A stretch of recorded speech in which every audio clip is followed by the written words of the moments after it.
Welcome to the iHSFAN Webcast Network. You are watching Round Rock ISD football presented by Covert Ford. Tonight's game is being brought to you by Covert Ford, Bush's Chicken, Ideal Signs, Alpha Paving, Pop-Up Parties and Posh Events, Cameron Freeman at the Stacy Group, Maze Street Boutique, and Lodge Card Club. We also want to thank the 5 high school booster clubs for their support. Now let's head to the field. Here is Brad Tillery and Ike Kohler. Live from the Kelly Reeves Athletic Complex in Round Rock. I just forgot what I was going to say. It's that kind of night. Live from the Kelly Reeves Athletic Complex in Round Rock. iHSFAN's presentation of Round Rock ISD football, presented by Covert Ford, is on the air. Tonight, we've got a pretty interesting game coming your way with the Westwood Warriors, who come in with an 0-4 record, 0-2 in 6A District 25, taking on the Manor Mustangs, who are 1-2 and 1-0 in the district. A big game for both of these teams tonight, but especially the homestanding Westwood Warriors, who really need to get a win to stay in this district race as we get moving on to the season. Hello, everyone, and welcome into the broadcast. The fumbling, stumbling, bumbling over his words, Brad Tillery here with you, alongside my color commentator tonight, Ryan Hopper. Ryan, welcome in. Glad to have you along, bud. Great to be here, Brad. Filling in for the great Ike Kohler. I've got to fill some big shoes tonight, but looking forward to this matchup. This should be an interesting game. Westwood won it last year by a score of 28-21. These two teams have split their 2 meetings since Manor joined the district. But we were talking about it pregame, and we think it's a game that Westwood really needs to control on the clock and on the ground to get out of here with a victory. Absolutely. You always want to keep that defense off the field, and at the end of the day, you want to come out here, opening drive, and impose your will on your opponents. That's what football is about. And they, as like you said, they got to get a win tonight. They got to put some hay in the barn if they want to get back into this district race. Yeah, both of these teams missed the playoffs last year, but for Westwood, it was really just kind of a luck of the draw thing. They tied 3 other teams for second place last year for the final 3 spots in the district. So it was 4 teams for 3 spots, and Westwood were the odd team out. It came all the way down to the final night of the regular season. So looking to turn that around and get back into the playoffs, but they got to start winning. The 0-4 record, yes, 0-4 in the season, but a couple of very close games for Westwood. Some one-score games, including just last week in a loss, a 35-28 loss to Cedar Ridge. Well, absolutely. I mean, 0-4 doesn't tell the whole story. Sure, they haven't been close in 2 games, especially here against MacLeod here at the Palace 2 weeks ago. But you lose by a touchdown to Cedar Ridge last week, local rival, and then an agonizing 1-point Week 2 loss to Austin High. The Warriors have been in these games, and I feel like that's something that they can take solace in, but they need to finish a game in order to get one on the board here. Now they'll have to contain this high-powered Manor offense tonight. Manor coming in 1-2 this season. They got their first win of the year last week in their district opener in a 43-36 victory over Hutto. This is a team that averages 30 points a game, and the offense really leans on the quarterback, Camden Huff, and senior Jordan Clark. I mean, this is an explosive passing attack, especially if that combo can get going. Huff to Clark, you're going to hear that a lot tonight. Huff is averaging over 300 yards a game through the air, while Clark has pulled in 9 catches for 163 yards and 2 touchdowns per game, folks. It's not on the season, per game. That's a wild number. Clark has already just shy of 500 yards receiving. We're only through 3 games on their schedule right now. He's on pace for about a 1,500-yard reception season through the air as a receiver this year. That's a wild number, and a guy who is being recruited at the next level for Navy and Air Force. Absolutely. I mean, you can see why they want him. I mean, sure, those aren't the biggest passing attack teams per se, but he can block on the outside in the option, and when they do throw, he'll be someone they're looking for as a deep threat down the field. We're going to step aside for just a second and let you hear from some of our sponsors. We're back in just a few minutes. Pre-game here tonight. It's a gorgeous evening at the Kelly Reeves Athletic Complex. We are in the 80s. There were folks tailgating outside when I walked in tonight for Westwood. This was at 5 o'clock, 5:15. Folks already out there, got their tents up, tailgating. Not a cloud in the sky. We've got shade all over the field, so the guys won't be too hot down there. A little bit of a nice breeze. Just a perfect Thursday evening for high school football here in Central Texas on the final weekend of September. Feels like we just got started. We're already in week 5. Back in just a few. This is Round Rock ISD Football, presented by Covert Ford on the iHS Fan Network. Alpha Paving Industries, LLC, is an award-winning, full-service paving and pavement maintenance company. We are headquartered in Round Rock with offices in Houston and Dallas-Fort Worth, servicing cities throughout Texas.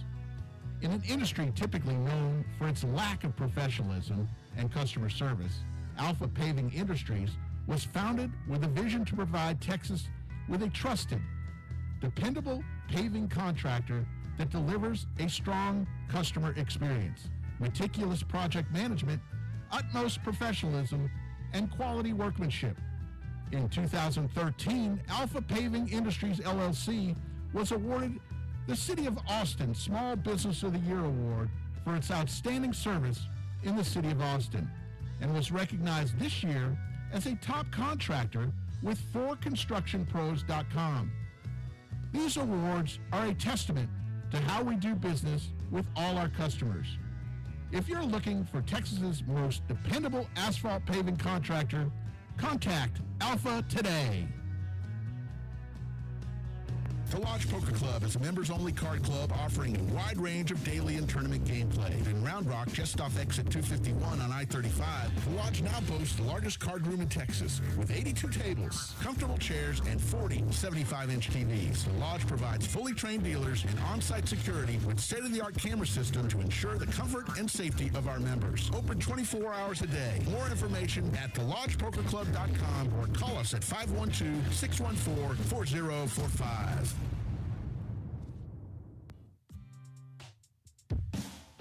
Longtime MacLeod parent Brian Kerman is a realtor who works for RE/MAX Capital City. Brian is involved in helping Round Rock families buy, sell, invest, and lease properties in the greater Austin area. He has been doing so for over 24 years.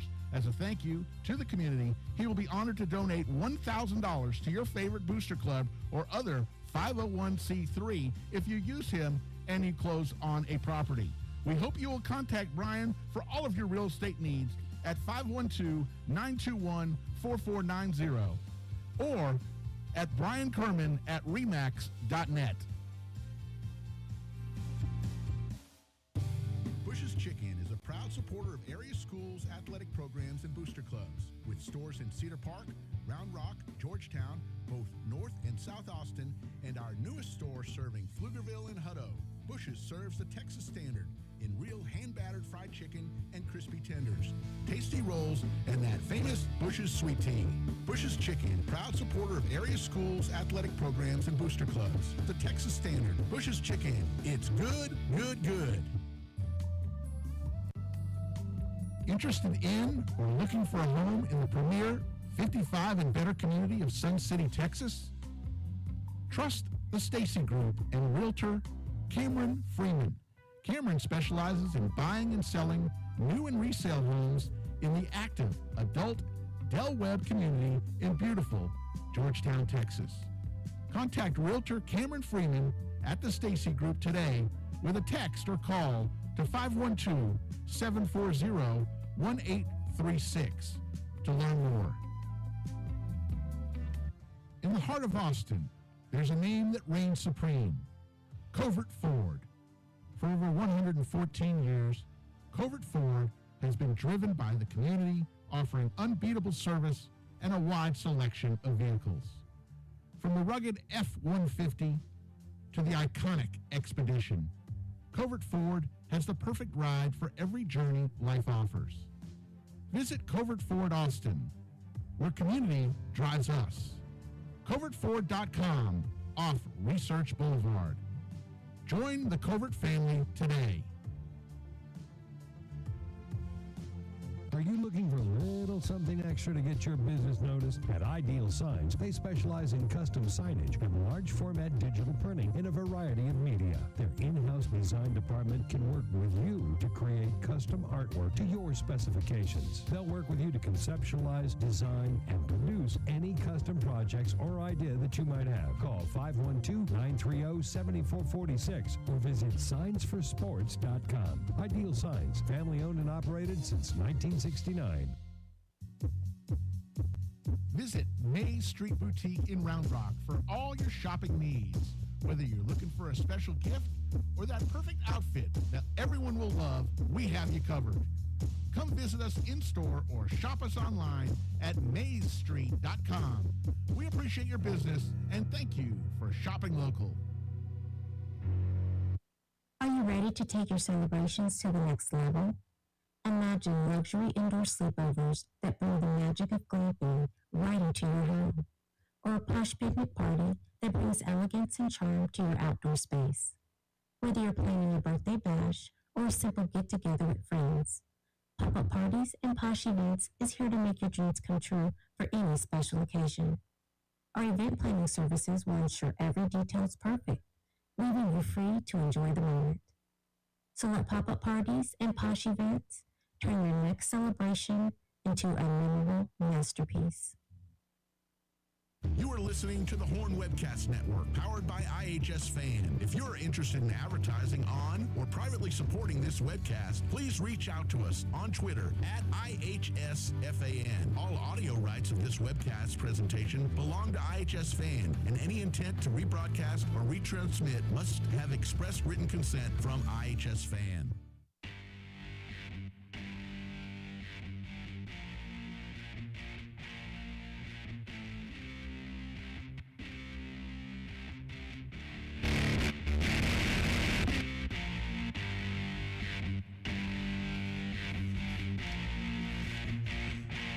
Here at the Kelleries Athletic Complex, we continue to count down to kickoff as both teams have taken the field tonight. Westwood versus Manor, as we have a big District 6A, our District 25 6A matchup coming your way. Brad Tillery, Ryan Hopper here with you in the booth tonight. We are going to step aside real quick. The anthem's being played downstairs, so we're going to step aside and just sit here in silence while they do that, and then we'll come back and have kickoff for you about a minute and a half away from kick tonight between Westwood and the Manor Mustangs.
Well, the anthem has been played, and we are getting set for some football tonight here at the Kelleries Athletic Complex. It is game number 5 of the season already for the Westwood Warriors, game number 4 for Manor, as they've already had their bye week. With this district now going to 9 games, previous years the whole district took the same bye week because they had an even amount of teams. But now with 9 teams in it, there's kind of a staggered buys throughout the year. So we'll have that going on all season. Ryan, we were talking about it just a few minutes ago off air, but both of these teams, despite returning a lot of starters on defense, are struggling a little bit to stop offenses. And that really could be the key tonight, but how each offense attacks the other's defense is going to be wildly different, we think. Absolutely. I mean, you got to think that with how their defense has been playing, Des Williams, defensive coordinator of the Warriors, and Rick Molina, the defensive coordinator of the Mustangs, are really looking to key in on these opposing offenses. These offenses have been pretty productive all year, no matter who they've played, where these defenses have had difficulties getting off the field despite the Warriors returning 7 starters and the Mustangs returning 8 starters. And so it'll be interesting to see if maybe we have a more low-scoring affair here tonight at the Palace. Yeah, I think it's kind of a game that leans into, if it's low-scoring, probably advantage Westwood, and if it gets a little higher scoring, probably advantage Manor, because they're going to want to play the quick, fast-paced game. And Westwood's a team that they don't throw it that much. They're averaging just about 190 yards through the air per game, but they are a team that wants to pound it on the ground behind their running back, Xavier Sutton, who is getting 20-plus totes per game out of the backfield there for Westwood.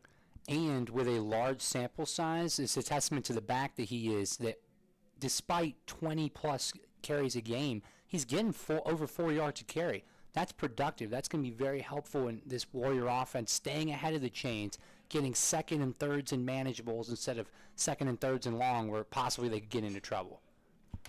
All right, we are set for kickoff tonight. The Manor Mustangs will kick it away to Westwood, going left to right as you watch and listen. Manor in the all-white uniforms with the red numerals, the red stripe down the helmet, the red logo as well, and the white pants. As for the Westwood Warriors, they've got the burnt orange jerseys, the white helmets, the white pants, and the orange logo on the helmet. Manor to kick it away. Xavier Weaver doing the honors. Toe meets leather. We're underway on a Thursday night here in Week 5 in Texas high school football. Fielded at the 11-yard line, straight up the gut. Plenty of room across the 30. 35 breaks out left to the 40. Spun down around at the 45, and a nice return to start the game for Ontario Jackman Jr. And the Westwood Warriors have themselves fantastic field position. Heck of a return there by Jackson Jr., and here you are. You're out here at the 45. It's like there was a flag on the play. Great field position here for the Warriors offense. Almost broke that one. Just got kind of spun down there at the last second, but Westwood with some fantastic field position to start this drive. The Warriors will use a 2-quarterback system throughout the game. Cooper Waits, the sophomore, gets the start, but Tillman Subics will also see some snaps back there. Xavier Sutton, the main running back. It's a handoff to Sutton. Right up the middle, stutter steps, gets through the hole, and he finds himself his average of 4 yards to start the ball game.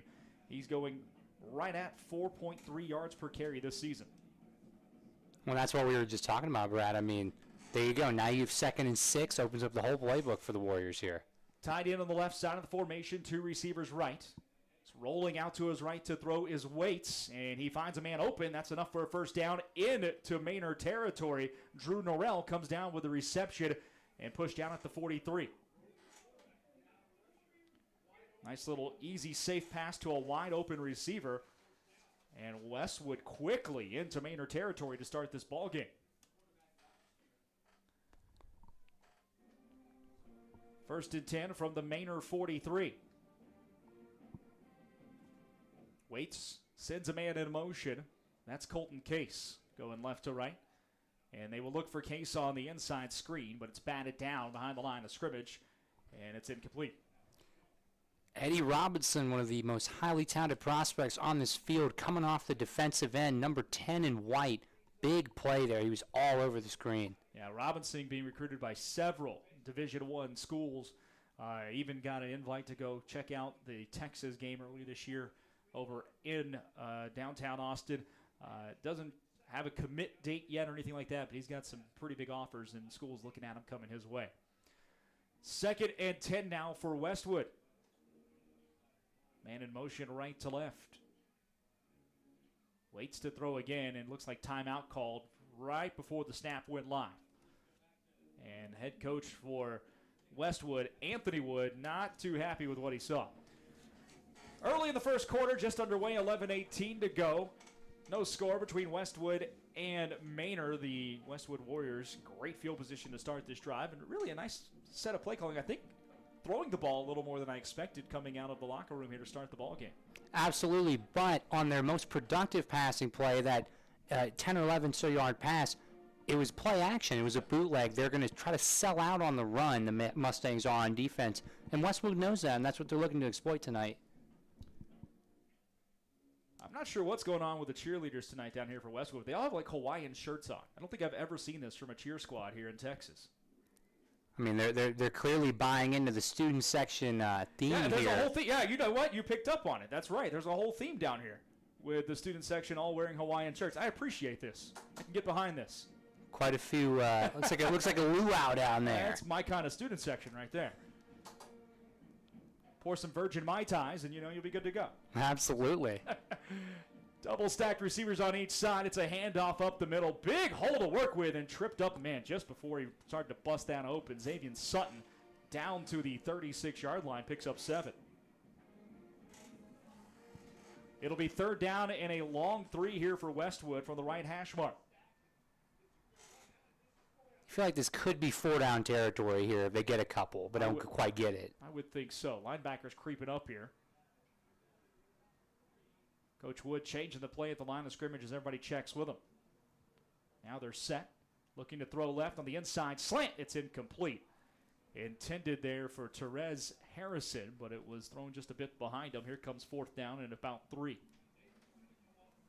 Harrison, the true sophomore starting out there for the Warriors. One of the youngest skill position players in this game. Excuse me, that was not Harrison. That was Asher David. My apologies. He's got a fold on his jersey that it makes it look like he's wearing an 8. But when I look on the shoulders, it's actually a 9. It's kind of interesting. This is why you take binoculars and check things twice, folks. Especially at the Palace. Yeah. We're way up here. It's you're about 4 stories high up here, y'all. Here we go. Fourth down and 3 for Westwood on their opening drive of the ball game. Rolling left, looking to throw his weights, lets it go, and it's incomplete. He was surrounded by defensive linemen and linebackers there for the Manor Mustangs. Big number 26, Justin Parker, and Jackson Cofield really putting the pressure on, and that's a turnover on downs. So Manor gets the ball for their first possession of the night, taking over at their own 36. Also good field position here for the Mustangs to start the game. We'll see if Huff and Clark and tailback Xavier Hill can get going here. The quarterback is Camden Huff. He averages over 300 a game through the air, as we mentioned during the pregame show. Looks to pass, and a man coming off the edge. It's a sack for the Manor Mustangs. Dropping Huff in the backfield is Caius Coy, the Sam Houston State commit. On the opening offensive play, gets himself a sack and a loss of about 8 yards there for Manor.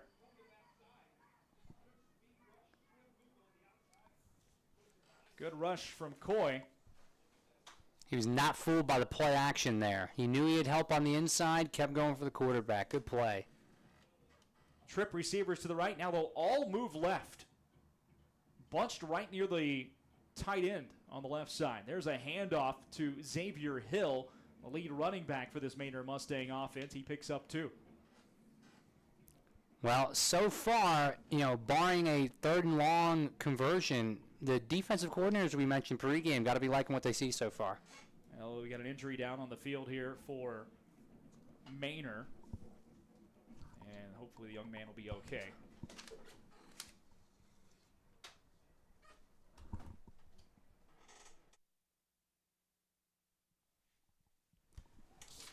Nothing your score. 9:46 to go here in the opening quarters. We're just underway while we have a second, folks. AutoNation Chevrolet proudly supports Round Rock ISD football programs. If you're looking for a big win, we'll shop their unbeatable selection of new Silverados, Colorados, Equinoxes, Trax, and more. Plus, you can score some cash for your car by selling it to the team at AutoNation Chevrolet. Get your quick online appraisal now at AutoNationChevroletWestAustin.com. That's AutoNationChevroletWestAustin.com. then, hey, you can get paid the same exact day. I promise you it's that easy. Visit AutoNation Chevrolet at 183 in Duval today. Together, let's drive. Well, the injured man able to walk off under his own power out there. That was Gratian Hall. Good to see. It's 3rd and 15 for Manor as we're back under action on their opening drive of the ball game. Empty backfield, Huff to throw. Plenty of time in the pocket, fires down the middle. He's got a man open, but he overshoots his receiver, Johnny Buhenjwa. It's 4th and long. And are they going to say that was a timeout? No, there we go. Just a late substitutions coming off the field there. So a 3-and-out for Manor as the Westwood defense holds. That sack on the opening play really set the tone there for Westwood and forcing Manor behind the sticks. Well, absolutely. I mean, I'll say this all night. You know, at the high school level, it is very important to stay ahead of the chains. You know, none of these people are super accomplished passers or anything, and it's just very hard, even for NFL quarterbacks, to get to a 3rd and 15 situation. Got to have positive plays to keep the chains moving. Late substitutions coming in for Manor. They're down to 4 seconds on the play clock. Now to 3, 2, 1. We'll see if they get this off. They just get the snap off. It's a wobbly punt, and actually they did not. The flag came in late. That's going to be a delay of game against Manor. So back them up 5 yards, and it's now 4th and 20. We'll keep you up to date with action around the area all night long tonight. We do know there are some games happening on this Thursday evening here in high school football in the state of Texas. We're also are quite aware there's a Thursday night football game going on of some interest to Texans around the state as well. So we'll look at that tonight and a few others throughout the evening. There's the line drive punt to Drew Norrell, backs him up to the 33-yard line. Norrell makes the first man miss, but not the second as he's swallowed up at the 37-yard line. Good coverage by Eddie Robinson there. And the Westwood Warriors will get their second possession of the night. I'll tell you what, the Mustangs special team coach will be proud with that. They had contained. They had 3 guys in white shirts ready to swallow up that return man. Very good. So it's 1st and 10 for Westwood. Their second drive. They had a 6-play drive their first time. Able to pick up a first down and about 20 or 30 yards of offense before they stalled out. 3 receivers to the left, and I believe this is Tillman Subics in for quarterback now. It is. He said that Westwood will play this 2-quarterback system. It's an end-around handoff inside to Ontario Jackman Jr., and he steps out of bounds after a quick gain of about 2. Good pursuit there from linebacker Jackson Colefield, making sure that didn't turn into anything close to a first down. Mustangs will take that. Looking like 2nd and about 9.5 here for the Warriors. We were told pregame Cofield's starting to get some looks at the next level. This Manor Mustang team got a few guys heading play at the next level of football, especially on their defensive side. Just a yard on the play, 2nd and 9 now. Turn around and a handoff to the running back. And now a flag comes down. There's going to be a false start against Westwood. So Sutton avoids a hit, but they do pick up 5 yards. Yeah, someone on that right side of that line wasn't set, and the Manor Mustangs certainly saw it, and I even saw it from 4 stories high up here.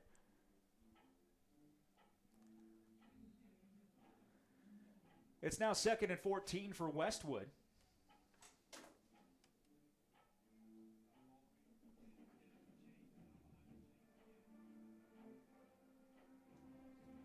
Pistol formation.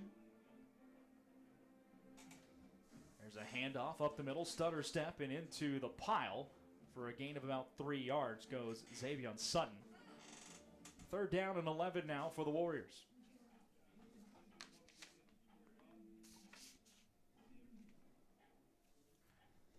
Nine minutes to go in the opening quarter as both offenses try to settle into this ball game. 3 receivers left, 1 to the right for Subics to work with. Snap back, he drops straight back, has time to throw. Now the pressure coming in, pocket collapses and he's taken down for a sack. Maxwell Usurinye comes up with the sack for Manor. Dropped down at the 29-yard line. And it'll be 4th down now for Westwood. They'll have to punt it away. Yeah, it seems like Subics didn't really have anywhere to go with that football. Not a whole lot of separation on the outside. Pocket collapsing. May have been wise to just take the sack there. So Manor to kick it, or excuse me, Westwood to kick it away. A low snap fielded well by number 30 there, the punter, Ryan Marfin. And the fair catch called for and made by Jordan Clark over around the 35. Tell you what, that was a short hop to Marfin.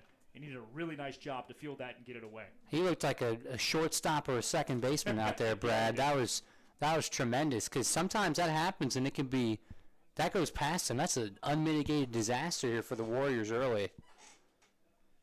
Ball being played, or excuse me, the game being played between the 30s right now as Manor sets up 1st and 10 from the 35.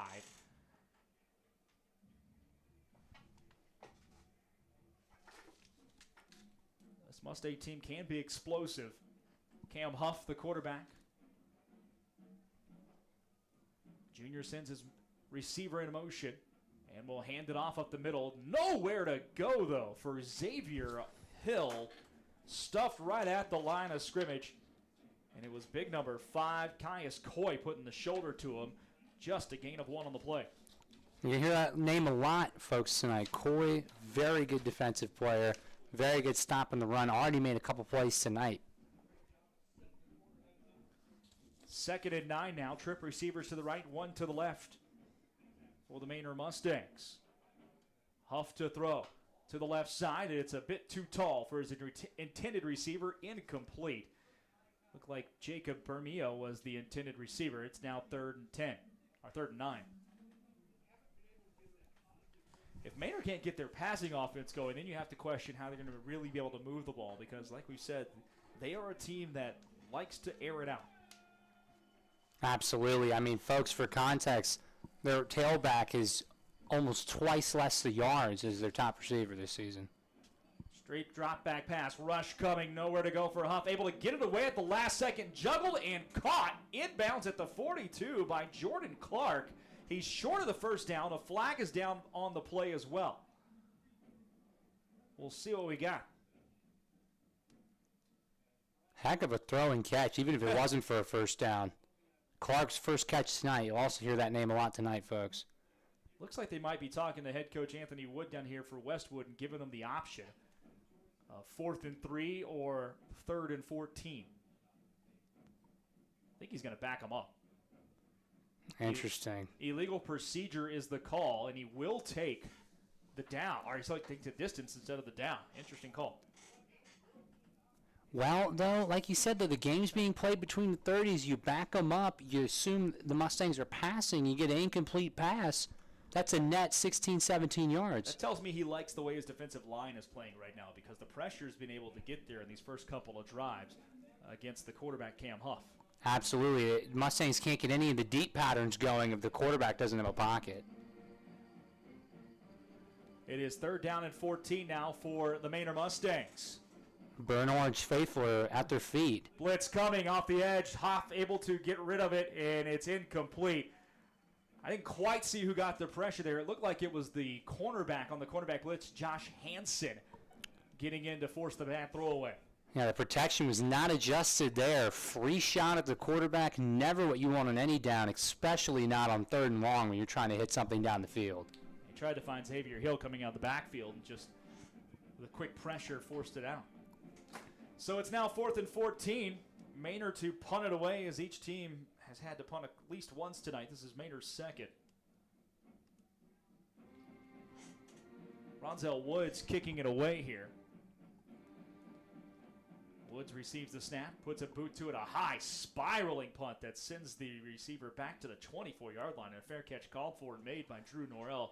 You might not see a better punt than that all year here in Texas high school football. That's how you draw it up. Heck of a punt. My goodness. Especially in a 0-0 game where field position's so important. It's not just the distance of the punt. It's the fact there's no return. There's no threat of a return. It pushes Westwood back to the 28. And that's the sort of thing. 24, and that's the sort of thing that's really key in a low-scoring game, because that can give you momentum. Even a 20-yard return gets the sideline going, gets the guys going, gets the offense ready to come out on the field. 7:09 to go in this opening quarter. No score between Westwood and Manor as the Warriors have their third possession of the evening. Handoff right up the gut. Big hole to work with. Spins off the first tackle and out to the 34-yard line. Goes Xavier Sutton. He's a yard shy of the first down. Tough run there by Sutton. Shrugging off the tackle, kind of spun off him. Really good gain, staying ahead of those chains for Westwood. Now you have 2nd and 1. See if they go right back to the ground game here. Seems to be where the access has really been offensively. They check with the line of scrimmage as Waits is back in at quarterback. Waits will throw, though, on 2nd and 1. Quick snap. He will throw down the field in one-on-one coverage. Has a man that's caught at the 30, shaking off the defender to the 20, being wrestled down at the 15, all the way to the 10-yard line. Drew Norrell pulls it down and then pulls a defender with him for 30 more yards. It's 1st and goal, Westwood. Heck of a throw and catch. By far the biggest play we have seen all day from either offense. That's a big one. Now they're down at the 10. This Warriors faithful here assembled at the Palace would love for them to cash this one in. Waits just dropped that one right in the bucket, and then Norrell wrestled a defender for another 30 yards.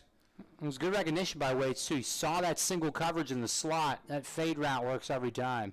1st and goal from the 10. There's a handoff to Sutton, and he's not going to be able to get anywhere as he's forced backwards and pushback for no gain. Second and goal coming.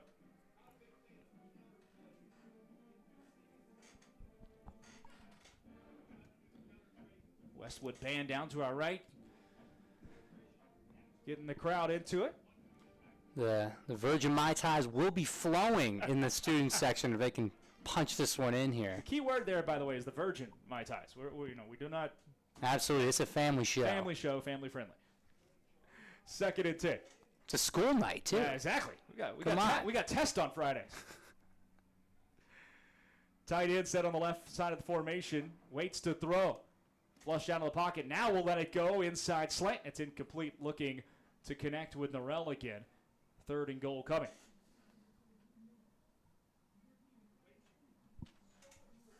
Might have had a little room to run there. Waits wanted it.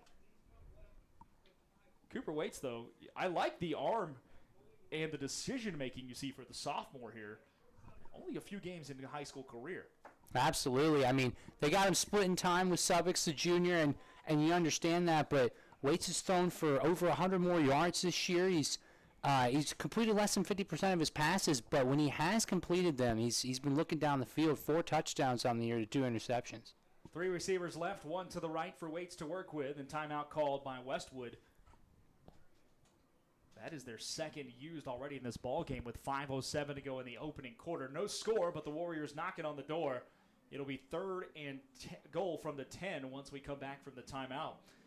Deepest penetration of the night right here so far in this drive in a game where Westwood is now already on their 3rd possession. Started with a turnover on downs after getting into Manor territory. Manor has gone 3 and out twice. Westwood also went 3 and out on their 2nd drive. So starting to maybe the offense is figuring out a little bit here as we get into the 1st quarter. Making a few adjustments. Don't forget, we've got action on the iHSFAN network all weekend long tonight and tomorrow. I'm back here tomorrow night for another game on the network. And then I know there's a game at Round Rock 2. We'll preview that here in just a little bit. But just while you're listening, make sure you go to like and subscribe whenever you are watching and listening here on YouTube for iHSFAN. That way, anytime we go live, you'll get a nice little notification on your cell phone. Pop us up, watch and listen to us right away.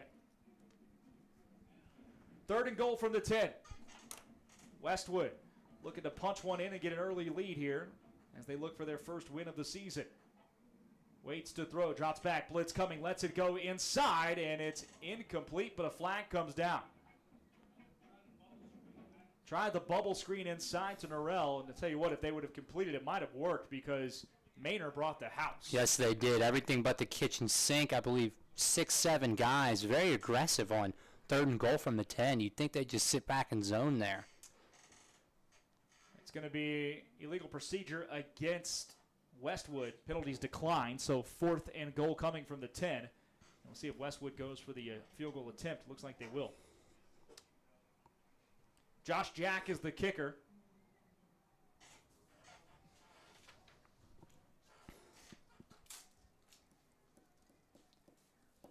Tries it from 27 yards here, and the right hash mark.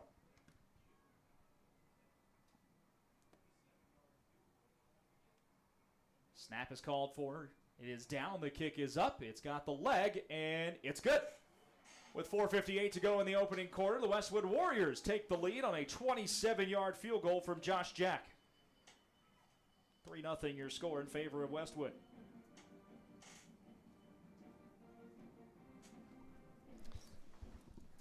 Well, what a start there for Westwood. I mean, each team struggled on its first two drives. The defenses appear to be locked in. And while they would have liked to have gotten the touchdown there, in a game like this, it's important just to get on the board. It'll be interesting to see what we see from the Mustang offense if they have a response in them coming up next. 6 plays, 66 yards, 2 minutes, 11 seconds off the clock for Westwood. Capped off by the Josh Jack 27-yard field goal. And Westwood on the board first here tonight. See if the defense can continue its dominating run to start this ball game, as they have forced Manor to go 3 and out the first 2 times that the Mustangs have touched the football. Well, a couple of updates for you. Let's check the scoreboard. I think most games in high school ball are just starting to get underway tonight. This was the early game in the area.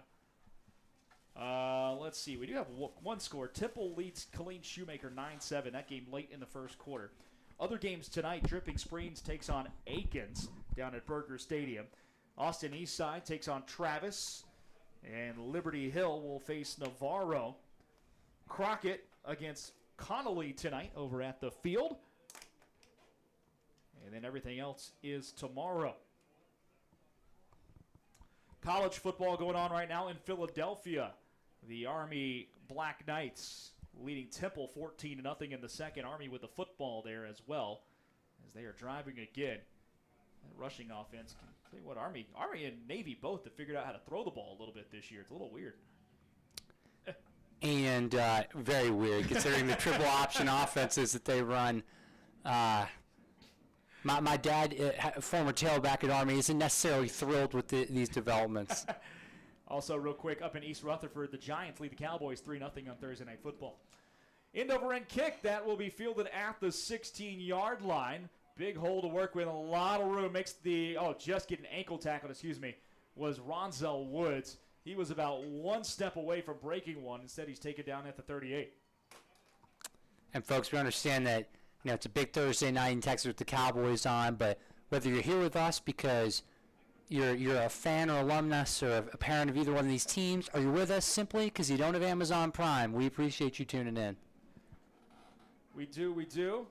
And, hey, maybe you're doing a 2-screen thing. Absolutely. Right? That's all possible, too. I know Saturday I'll probably have at least 6 games going at a time this weekend. I got the house to myself this weekend, so it's going to be one of those. That's a big weekend for that. Bama, Georgia on. Yeah. I got a couple other big games. My wife's out of town, so throw a steak on the grill and sit there and watch football all day. 1st and 10, Manor. Quick throw on the outside. Ball is complete.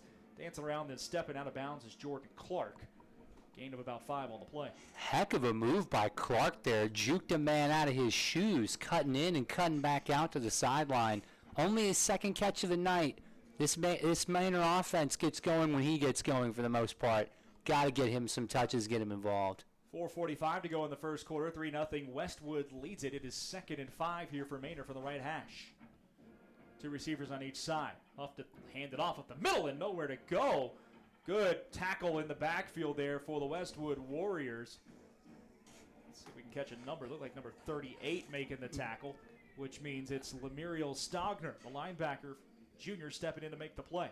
Also in on the stop, Brady Daugherty, the sophomore defensive end. Actually, I misidentified. My apologies. That is Brady Daugherty who had made the tackle. Stogner was not on the field. 3rd down and 6. Manor, look, they might have jumped off. They didn't, though. The inside slant is caught by Clark. Still on his feet into Westwood territory. Steps out of bounds at the 34. Thought the receiver might have moved a bit early there for Manor. But instead, they pick up the first down on a gain of about 25. I would agree, but the rest at the high school level, there's so much to see in football, so much pressure. You understand how things get missed, especially early in the season. It's preseason for the players, preseason for the refs as well. Quick snap back. Huff to throw. It's over the middle. It's in there. Oh, batted around and almost intercepted. Dropped, though, by Peter Hewitt III. Hit him right in the chest, and he just couldn't hang on. He'd like to have that one back. It almost looked as if the pass was intended for him. He was looking for that ex-receiver over on that in route about 5 yards behind him. It just did not have the air on that football. Yeah, Cam Huff struggling a little bit to start this ball game. Credit the Westwood defense, though, making it tough on Manor tonight. Huff lines up 2nd and 10. Hands it over the left side and cutting up the middle. Xavier Hill, he picks up about 3. It'll be 3rd and 7. Good work by the Warriors there, keeping contained there, keeping them to the inside. You coaches always say you have help on the inside, force him inside. And that's exactly what the backer did there to keep that from being 3rd and short or a first down. Deepest penetration of the night for Manor. It is now 3rd and 7. Maybe a short 8, however you want to look at it. Probably 4-down territory for Manor is what I would guess here. At this part of the field, I'd say so. Bunched receivers set up on the left side, 3 of them, in fact, and a tight end to the right. Fake the handoff, come around with the end around to Clark. Does a little Dion high step, gets himself out to about the 23-yard line. If it stands, it's a first down, but there's a flag down behind the play. It's in the area of holding. I'm not saying it is, but it's either a hold or it's a motion penalty. It's one of the two. Yeah, legal procedure there against the Manor Mustangs, so that'll back them up 5 yards.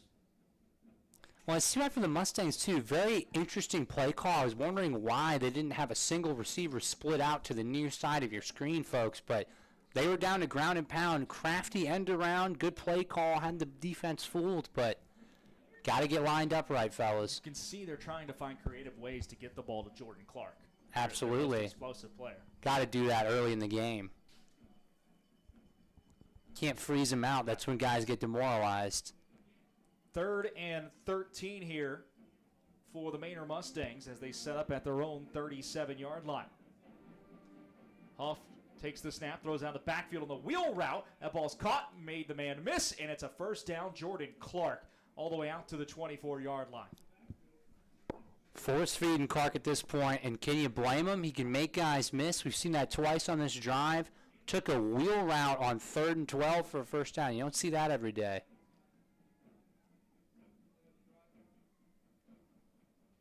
First and 10 now, Manor. Kind of a measured pace. They're in no rush to get plays in and out, but also not really subbing. There's a slow snap back to Huff. Had to come back for it, and a blitz coming and getting to him in the backfield one more time. Already, I think, the 3rd sack tonight for this Westwood defense. This time, it was Jack Kelly, the defensive back, shooting through the A-gap for the sack. Brought the defensive back on the blitz there. Gutsy call from the Westwood defense. Pays off, though. Similar to the other drive, the sack, putting Manor behind the chains.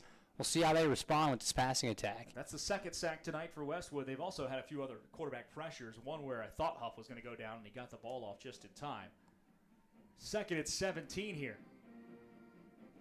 Huff drops back to throw, looks left, fires towards the end zone, and it will be incomplete. Throw it out of bounds and nowhere to come down with it. Out of the reach of his intended target. Looked like Eddie Robinson. Plays tight end and defensive end for this team.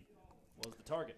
And Finn Chaney step for step with him on the coverage, the junior defensive back for the Warriors. 3rd and 17 now for Manor.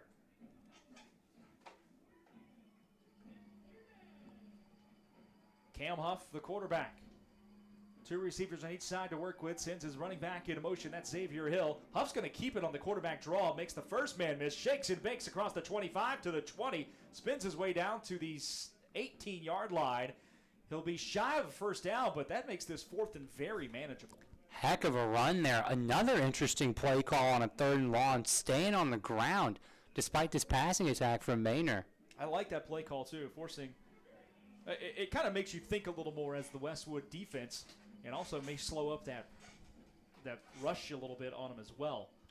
Exactly, because when you have defensive ends pinning their earbacks expecting a pass, that draw is going to be open, whether it's a tailback draw or a quarterback draw. 4th and a short 4 here. Westwood trying to get off the field. Timeout called by Manor. They want to think it over before snapping this football. 3-0 in favor of the homestanding Westwood Warriors. A minute and a quarter left, or excuse me, a minute 25, I should say, left to go in this opening quarter. Two teams' defense is coming to play, but the offense is figuring things out these last couple of drives. Westwood getting all the way down to the 10-yard line, but we're having to settle for a field goal. And now Manor, with their deepest drive of the night, currently standing at the Westwood 18. And I'd say so far, we're early in the game, but this is probably the biggest play of this game, because if Manor keeps the chains moving here, you'd think they'd be able to punch it in or at least be in chip shot range for their kicker to tie the ball game. If they don't, though, this burnt orange faithful here is going to rise to their feet, and Westwood's going to look to capitalize. Yeah, this is a pretty big play. I agree with you. A momentum play for both, going both ways. It'll be 4th down and 4.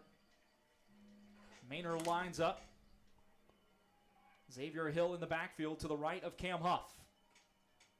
They will fake the handoff. Huff to throw on the rollout. He's got a man that's into the end zone for a touchdown. Jordan Clark. They moved him in a motion out of the backfield, and he got lost in the shuffle there. It's an 18-yard touchdown catch. What seems as if this Manor staff, including offensive coordinator Todd Brown, are doing everything they can to reduce that Warriors pressure and get Jordan Clark the ball. Heck of a drive, heck of a response here from the Mustangs as they are lining up for the extra point, but they're doing the little crafty shift thing that's become popular nowadays. The old swinging gate just to check. Keep the coverage team honest, I suppose. Xavier Weaver, the extra points. The attempt is up, and it's good. Your score with a minute and 20 to go in this opening quarter. The Manor Mustangs have taken the lead over Westwood. It is now 7-3.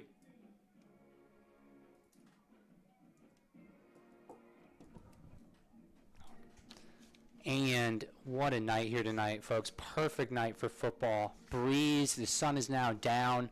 It's a great night here at the Palace. If you can get here, get here. Plenty of seats available. What a game. It feels like October, even though we're not quite there yet.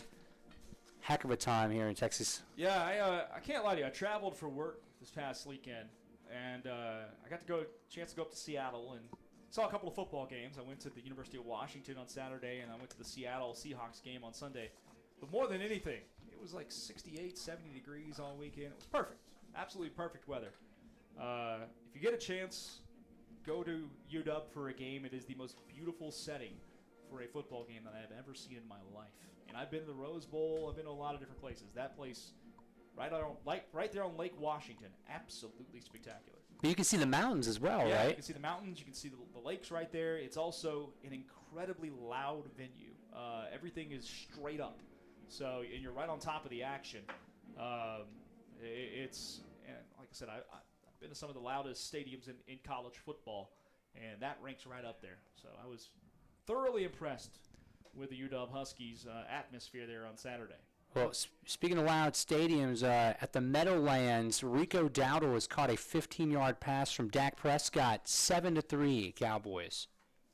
Kind of thought the offenses might go there. There's a little short line drive kick, and it's wisely fielded at the 37-yard line, because if that ball lands, that might bounce around and be all kinds of trouble for Westwood there. Absolutely. Went the required 10 yards. Yeah. Who knows? This egg-shaped ball in this great game, you never know what bounces it's going to take, folks. I keep thinking the kicker in the pro football with the new kickoffs that figures out how to land it on the 19-yard line between the 15 and the 20 is going to make a lot of money. Absolutely. Because that's going to be the one that can give you headaches. If they can hit inside of 50 and they can do that. Yeah, You're going to have a job in the NFL. Drop it between that 15 and 20-yard line, and all of a sudden you probably have a live football more often than not. Well, you wonder how college kickers are going to prep for the league now, because we still have the same old school rules in college. There's a handoff up the middle, and a short gain of about 3. Running backs, Xavier Sutton.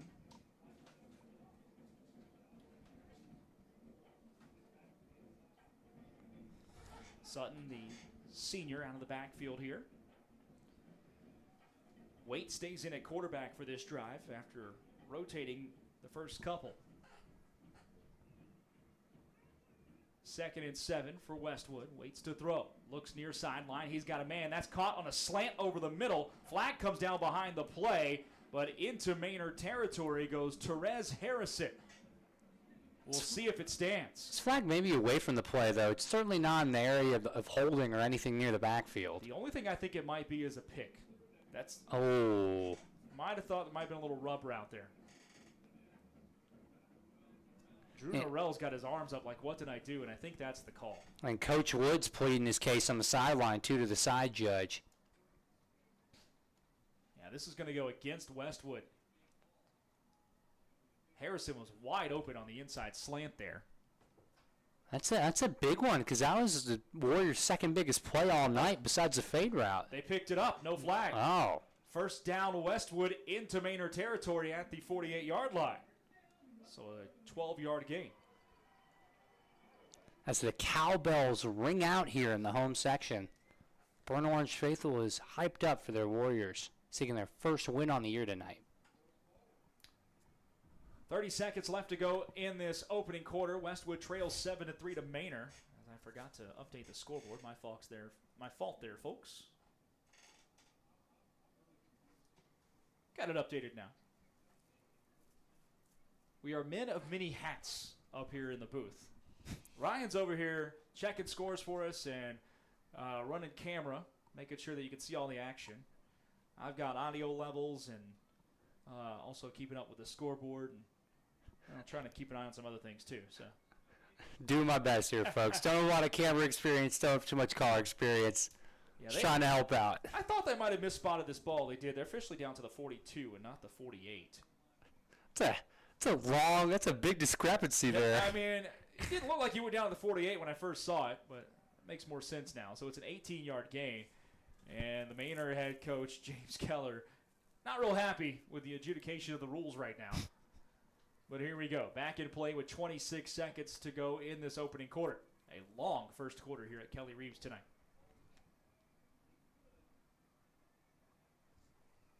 First and 10.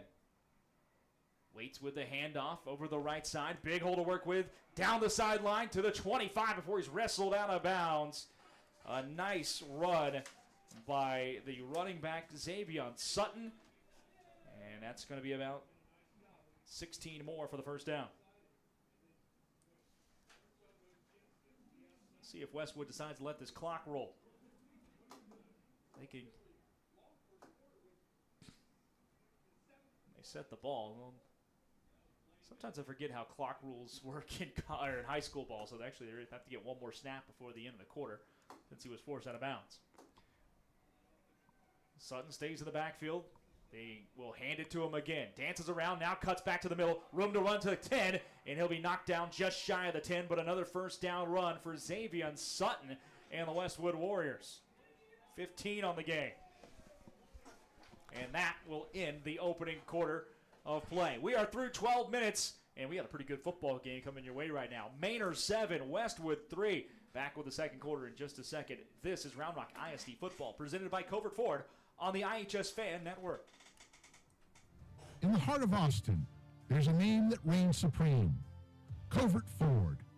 For over 114 years, Covert Ford has been driven by the community, offering unbeatable service and a wide selection of vehicles. From the rugged F-150 to the iconic Expedition, Covert Ford has the perfect ride for every journey life offers. Visit Covert Ford Austin, where community drives us. CovertFord.com off Research Boulevard. Join the Covert family today.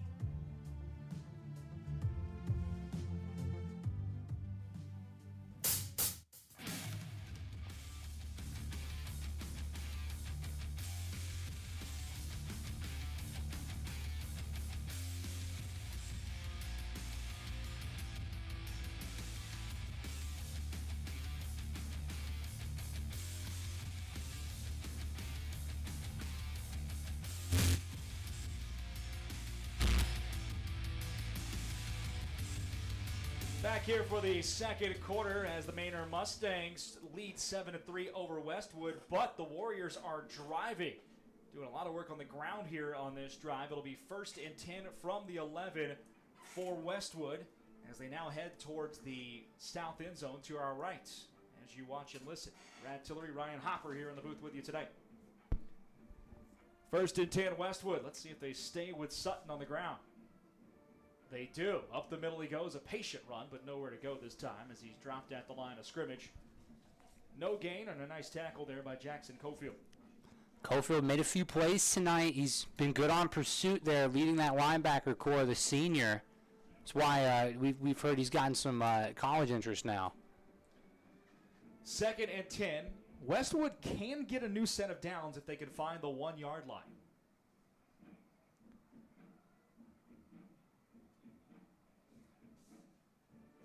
Quarterback Cooper waits, checks with the sideline, rolls to his right now after receiving the snap. Looking to throw, gets hit as he lets it go, and it's bobbled incomplete. In and out of the hands of Asher David. Took a shot on that play. That was one of the biggest hits on either quarterback so far in this matchup.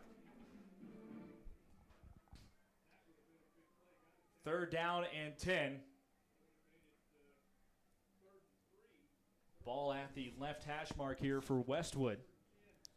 They've already got 1 field goal on the night, a 27-yarder from Josh Jack. If they have to settle from here, it would be a 28-yard attempt. Could be a big stop here for Rick Molina's Mustang defense here. Bend but don't break. Very important. Waits takes the snap. In the pocket, being flushed out to his right. And he will be taken down from behind and dropped at the 21-yard line. There's that man again. Eddie Robinson comes around from the right end and makes the sack. It was Robinson.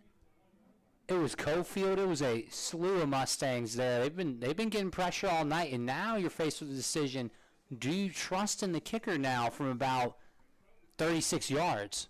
Joaquin Zavala, the freshman kicker, being trotted out there to try this out. It's a 38-yard attempt from the right hash mark. Josh Jack kicked the first field goal. Zavala, though, here from more distance.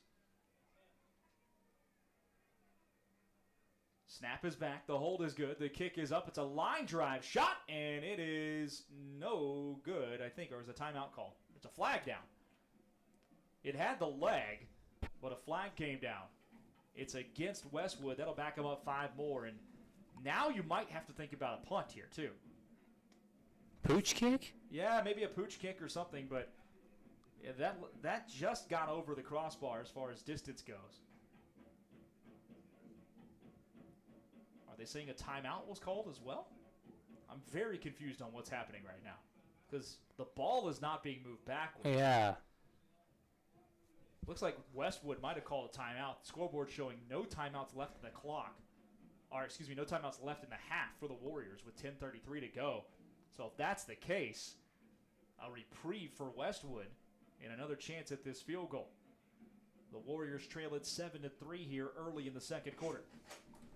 I mean, they could use this field goal. You know, you make it a 1-point game here. There's a lot of confusion here on the field. We believe it's a timeout, but I'm not certain. Zavala's lining up from the same spot, though, and the coverage team is coming back out here. Yeah, that's definitely a timeout. It's what had to have been called. So here we go. Another opportunity from 38 yards for the kicker, Joaquin Zavala.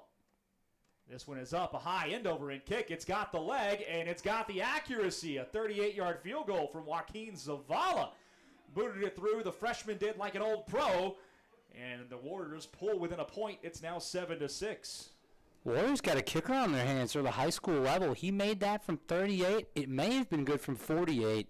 A lot of leg behind that. Looked pretty straight between the uprights. I mean, that's a freshman out there kicking that ball, too. Exactly. That's a heck of a kick as it caps off a 7-play drive, or excuse me, an 8-play drive there for the Westwood Warriors. Let's do math, which is never my strong suit. Let's see, 29 plus another 13, that's 42. So 8 plays, 42 yards.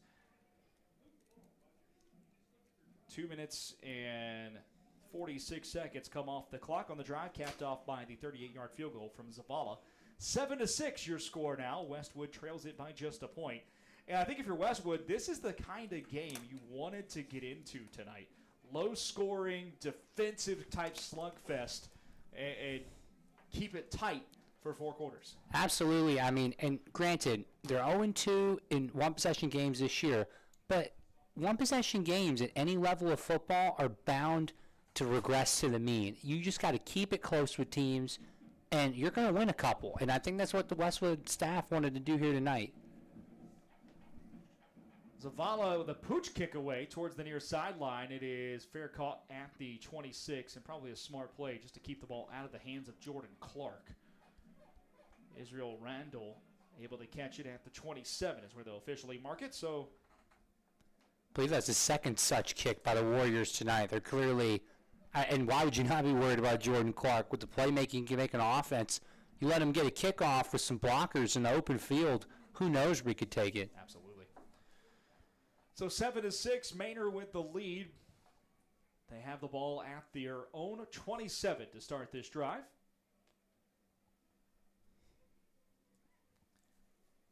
Two receivers right, one to the left. Xavier Hill in the backfield with the quarterback, Cam Huff. They'll send Clark in motion to the right. Swing it out to him. That ball is a backwards pass. It's caught by Clark. Sticks his foot in the ground, makes a man miss, and off the races down the sideline. To the 45, and finally steps out of bounds at the 46. A gain of 19 on the play.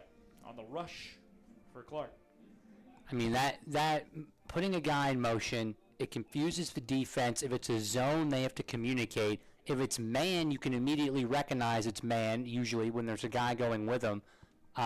Really liking this offensive script here for the Mustangs. What I've noticed of Jordan Clark tonight, too, he doesn't take unnecessary hits. When he sees a guy coming about to get hit, he steps out of bounds real quick. It's pretty smart. With small stature, especially, yes. 1st and 10 from their own 46 now for Manor. 10 minutes and 20 seconds to go in this first half. Huff takes the snaps. A quarterback draw. Got room over the right side. Good blocking. But he is taken down for just a short gain of 2. Really nice open field tackle out there for the Westwood Warriors. I think it was number 22 that shot in from the defensive backfield, Finn Chaney. Heck of a play, whoever it was. My goodness. A little, low sweep like anchor blaster tackle. Hold on for dear life. Prevented a few more yards there. 2nd down and 8. 3 receivers right. They'll send Clark in motion again. Fake the handoff. Slant to the left side. It is caught into Westwood territory at the 40-yard line. That was Jason Burmis with the catch. 12-yard gain and a first down. And this Manor offense starting to find a little bit of a groove through the air. 1st and 10. There's the handoff. It's stacked up for a short gain is the running back Xavier Hill. Just really nowhere to go. A yard or 2 on the play. That's about it. I love, and I am sure this Westwood coaching staff is going to love this gap discipline from the defensive line tonight. They've rushed the passer well, and while there's been a couple runs for Manor, they have filled the gaps well, especially when there's been no deception and no end arounds. They filled their gaps well. D-line coach will be proud. 2nd down and 8. Huffs to throw, drop straight back. It's a quick throw over to the left side, and that's going to be a short gain of about 2 or 3. Connecting again with Jason Burmis. It'll be 3rd down and 5.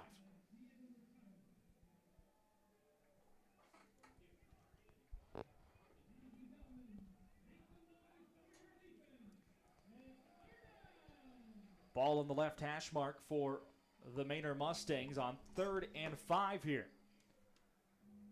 Bunching those trip receivers to the right, very close to the right tackle. That's a handoff over the right side on the off-tackle run, and off to the races goes the running back Xavier Hill. He'll find the end zone from 35 yards out. Touchdown Manor Mustangs as they extend the lead. Heck of a run there from Hill, getting them going early. And I would just like to shout out, you're not going to see this on the box score, folks, but some great blocking here from Uffelman So tremendous blocking from Ronzel Woods, the senior wide receiver, and Sam Mabrusha, the offensive tackle, also a senior, made that play happen with that lead blocking. He wouldn't have found the end zone. He wouldn't have found many yards. 2 great blocks that Hill was able to run through. Xavier Hill going off tackle behind some great blocking and finding pay dirt there on 3rd and 5. Manor setting up for the extra point. They kind of tried that swinging gate setup, but now they'll take the, looks like they took the penalty, and it'll back them up 5 yards. A straight on extra point opportunity. They lead it 13-6 with a chance to add one more here. Still, though, Westwood very much in this game. Even if this kick is made, it's a one-possession game. Extra point is up, and from 25 yards out, it's good. It's now 14-6 with 8:07 to go. And you're right, they're right in this game. We've seen Westwood twice now get the ball down to the 10 and the 11-yard line. They're just stalling out in the red zone. Stalling out with, you have less room to pass down there. The second possession penalties really hurt them, and that hurts you at any level of football in the end zone. They have very correctable mistakes. It doesn't feel as if the system is wrong. No. This feels like a game that probably is going to go 4 quarters deep tonight the way it's been playing. The Mustangs, though, when they've had their opportunities tonight, have scored touchdowns. The Warriors have scored field goals, and that is the difference in the football game right now. And that's a trade that the Mustangs will take every time. So the Westwood kicking team back out there to receive. Manor will tee it up, kicking towards this north end zone now. It is pitch dark outside tonight without the lights. I don't see a moon anywhere. More than usual. You're not in an unpopulated area of town up here either. No. Right around Avery Ranch and Lake Lines behind us. There's stuff around here. There's a low kick that will be fielded on one hop at the 30. And same thing Manor did last time, just taking the return completely out of play. Fielded by number 30, Ryan Marfin. So the Westwood Warriors get the field position at the 30 to start the drive. Tell you what, neither offense has lacked field position tonight. I think the furthest back either one's been has probably been the 25. 27 is the worst, or excuse me, the 24 is the worst field position tonight. Each team has had one possession start inside the 30. Everything else has been 30-yard line or further up the field. I mean, offensive coordinators will love that. I just don't know that, and they've had some great drives so far, each team, but, Westwood's going to really look to cash in here. You don't want to put another 3 up here on the board. You want 6. 8:04 to go in the first half. Westwood trails 14-6 to Manor. Cooper Waits in the offense, back out there. Waits hands this one off, and a short gain for about a yard for the running back, Xavier Sutton. You can see Manor beginning to sell out a little more to stop this run game. I mean, you can see why. I mean, Sutton is kind of the straw that stirs the drink here for this Warriors offense, and if you can stop him and keep the Warriors behind the sticks, that's something that Manor defense is going to take every single time. 2nd and 9. Waits checking with the coaching staff here to the right on this near sideline. They have the look they want. They will hand it off to Sutton again. Patient run, but able to stick his head forward. Only picks up a yard or 2. It'll be 3rd down and 8. I do like his vision, the way he kind of waits to try to hit the hole. Not something you see too often for running backs here in the high school level. Absolutely. I mean, you have to follow your blockers because without your blockers, you're playing 1-on-5, 1-on-6. You have to wait, be patient, know when to make your cut. Because some of it at running back, you obviously want the physicality and you want the speed, but you got to have the vision. You look at like Grady Bartlett from Westlake. He's not a physically imposing kid, but he knows how to block and he knows where to hit his holes. 3rd down and 8 now for Westwood. Blitz being shown. Blitz is coming from Manor. Waits to throw over the middle. He's got a man. That ball is incomplete. They say he was trapped by Drew Norrell at about the 47. Would have been plenty for a 1st down.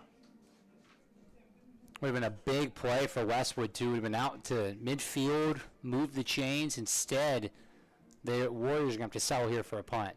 Second 3-and-out tonight for Westwood. Their first one since their second drive of the game.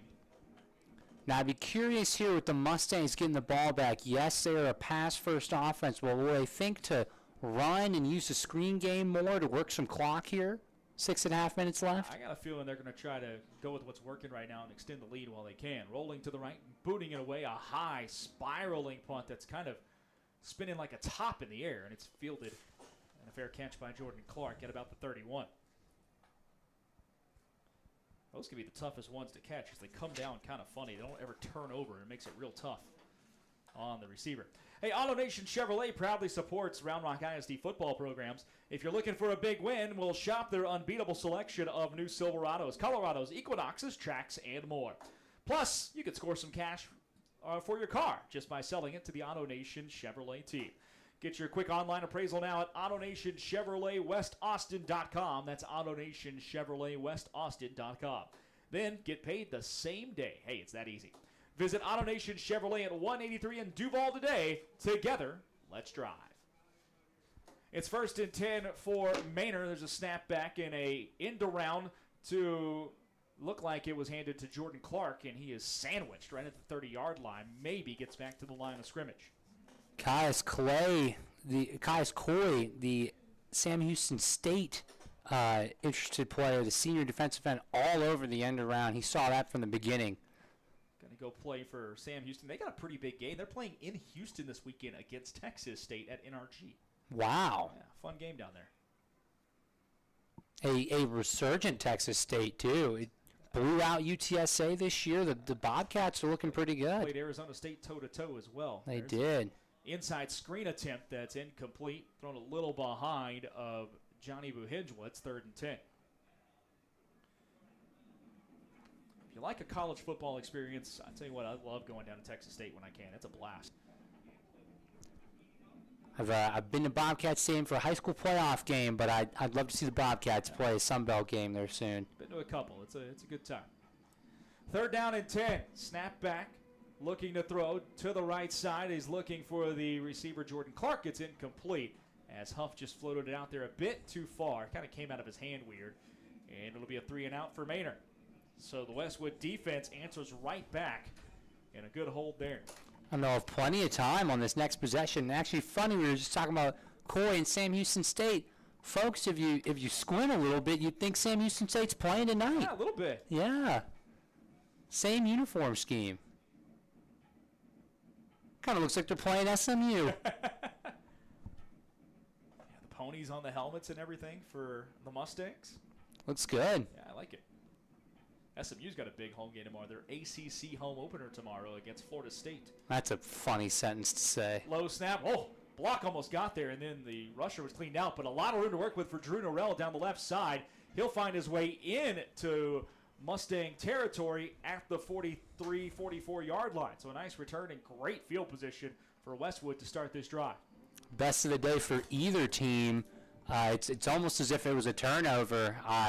Westwood in this crowd here is going to want the Warriors to punch this one in. 5:35 to go in this first half. 14-6. Manor leads Westwood.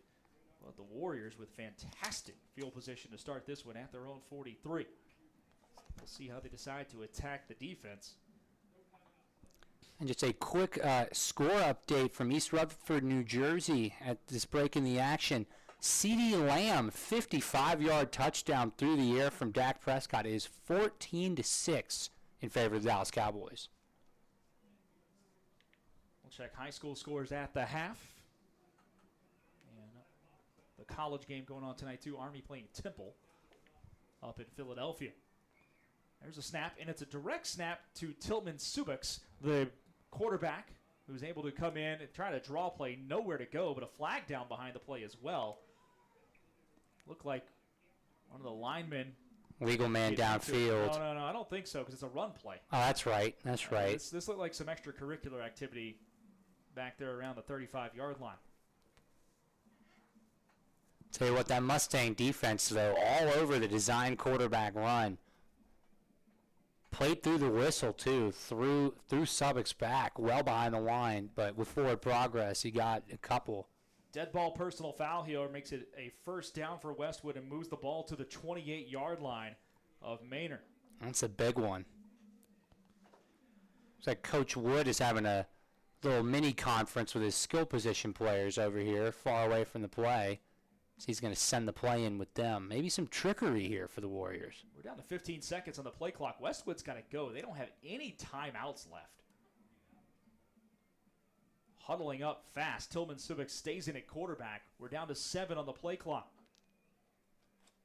Snap makes it off. Subic rolls to his right. Looks to throw. He will shoot or fire one. That ball's tipped up. It's intercepted. Jackson Cofield grabs it, and he's got a convoy of blockers with him. Finally taken down at the 40-yard line. Just went off the hands of the intended receiver, popped up off the pads, and then there were about 3 or 4 Manor Mustangs there to potentially grab it. Cofield came down with it. I mean, there was a few Mustangs there because there was a few Mustangs when it was thrown, but heck of a play. You know, we heard that name, Cofield, a lot tonight. You're going to hear it more. He's multiple tackles, got a pick for himself now off the deflection. Good coverage by the Mustangs. And Rick Molina is going to be proud of his defense here, only giving up 6 points so far. They've bent on 2 drives. They have not broken. 4:53 to go in this second quarter. 1st and 10, Manor. They got plenty of time to work the ball down the field here, leading by 8. Westwood, tell you what, they might look back at that drive as a killer because they had starting field position at the 43 and down to the 28, 1st and 10. There's a reverse. Now they'll flick it back and pass it. Huff to throw to the right sideline. Out of the backfield, they're able to find Jordan Clark. He's off to the races down the right sideline and pushed out of bounds finally around the 10-ish yard line. Trickeration as they go with the reverse flea flicker pass. But hold your horses. There's laundry down in the backfield. Oh, yes. Tricky for the cameraman up here as well. We'll see if it comes back. Everybody's trotting back this way. I mean, you got to give it to them, though. They're doing everything to try to get Clark that football. Illegal forward pass is the call. I guess they said that it wasn't. On the quarterback? One of the handoffs might have been forward, or one of the flicks. Maybe the reverse might have been forward as opposed to back. I see. I bet that was the call. Because the quarterback never came forward. No, and they were nowhere near the line.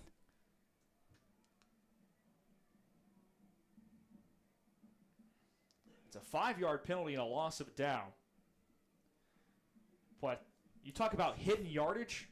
That was the biggest play of the game. That's 65 yards of lost offense right there for Manor. It's a killer, but I still have plenty of time. Got almost 5 minutes left in the half. Don't have to rush anything here. There's a snap and the handoff to Xavier Hill. Works his way over the right side. Another flag comes down as Hill picks up about 7. Good cut from Hill there. He saw the backer coming, setting the edge, took what he could get. A lot of penalties in this ball game tonight. It's going to go against Manor. So back them up again. Hold. My goodness. Costly ones, too, to each team. Well, it is 1st and Waco now for the Manor Mustangs.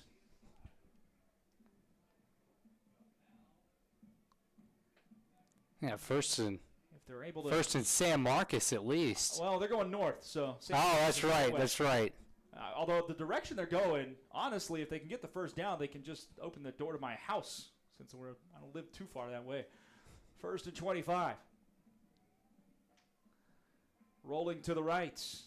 Cam Huff to throw. He will fire one. That ball's tipped up and incomplete. Intended for Jason Burmia, but a couple of defenders over there for the Westwood Warriors to make the play. Didn't see who officially knocked it down. It's 2nd and 25 now.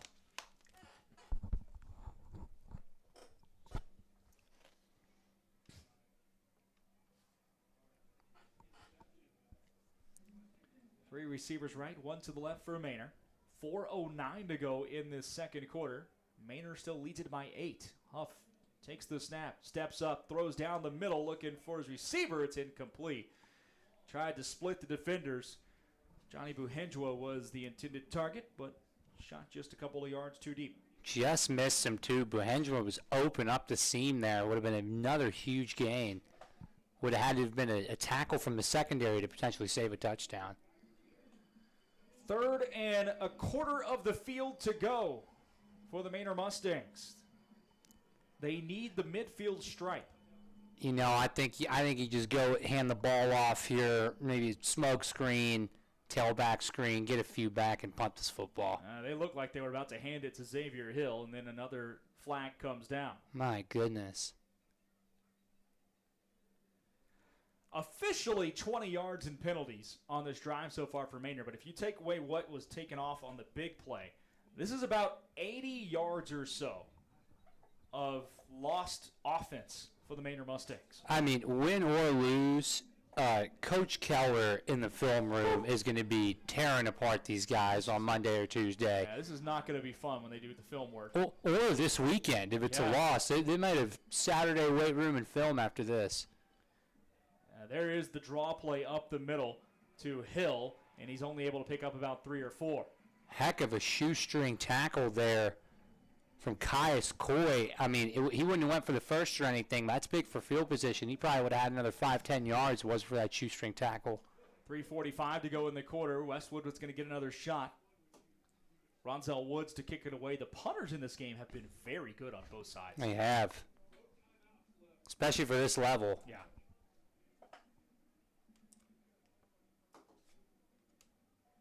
Woods, a little bit of a weird snap last time. Manor punted it away, and Westwood almost got to it. See what happens here. This time a clean snap. Woods boots it. It's a low line drive that will take Norrell back, but he's got room to receive it and bring it back to the 45, out to midfield. He's taken down right at the 50-yard line. So, again, great field position for Westwood to start this drive. See if they can take advantage of the fantastic field position this time after Westwood got the ball at the Manor 43 on their last possession and then threw an interception.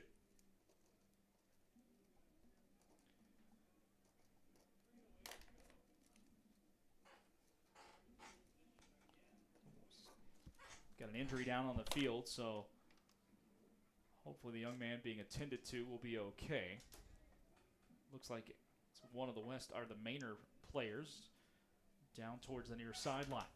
While they attend to him, we'll step aside for just a second. This is Round Rock ISD football on the iHSFAN network, presented by Covert Ford.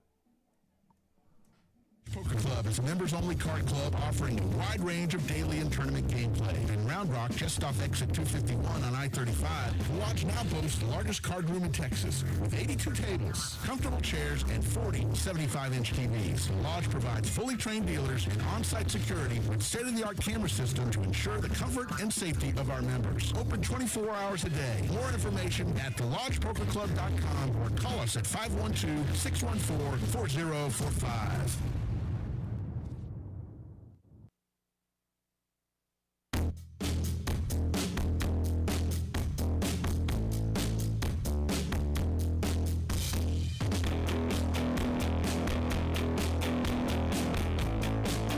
First and 10, Manor Westwood as we're back in action from midfield. Stutter step and a gain of about 3 to the right side for the running back, Xavion Sutton. Westwood trails it 14-6, 2:50 to go in this second quarter. But the Warriors with the football inside Manor territory now at the 47.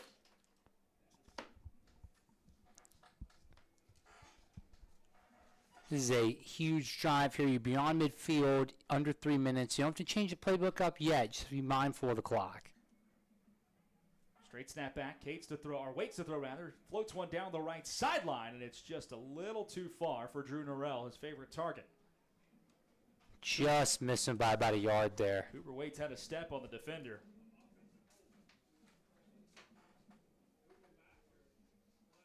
Norrell. Another flag on the field. My goodness. See, that's right in the middle of the play action or the play down there too. I haven't been keeping up with penalties, but there have been a lot tonight. I'd going on a dozen, I'd say.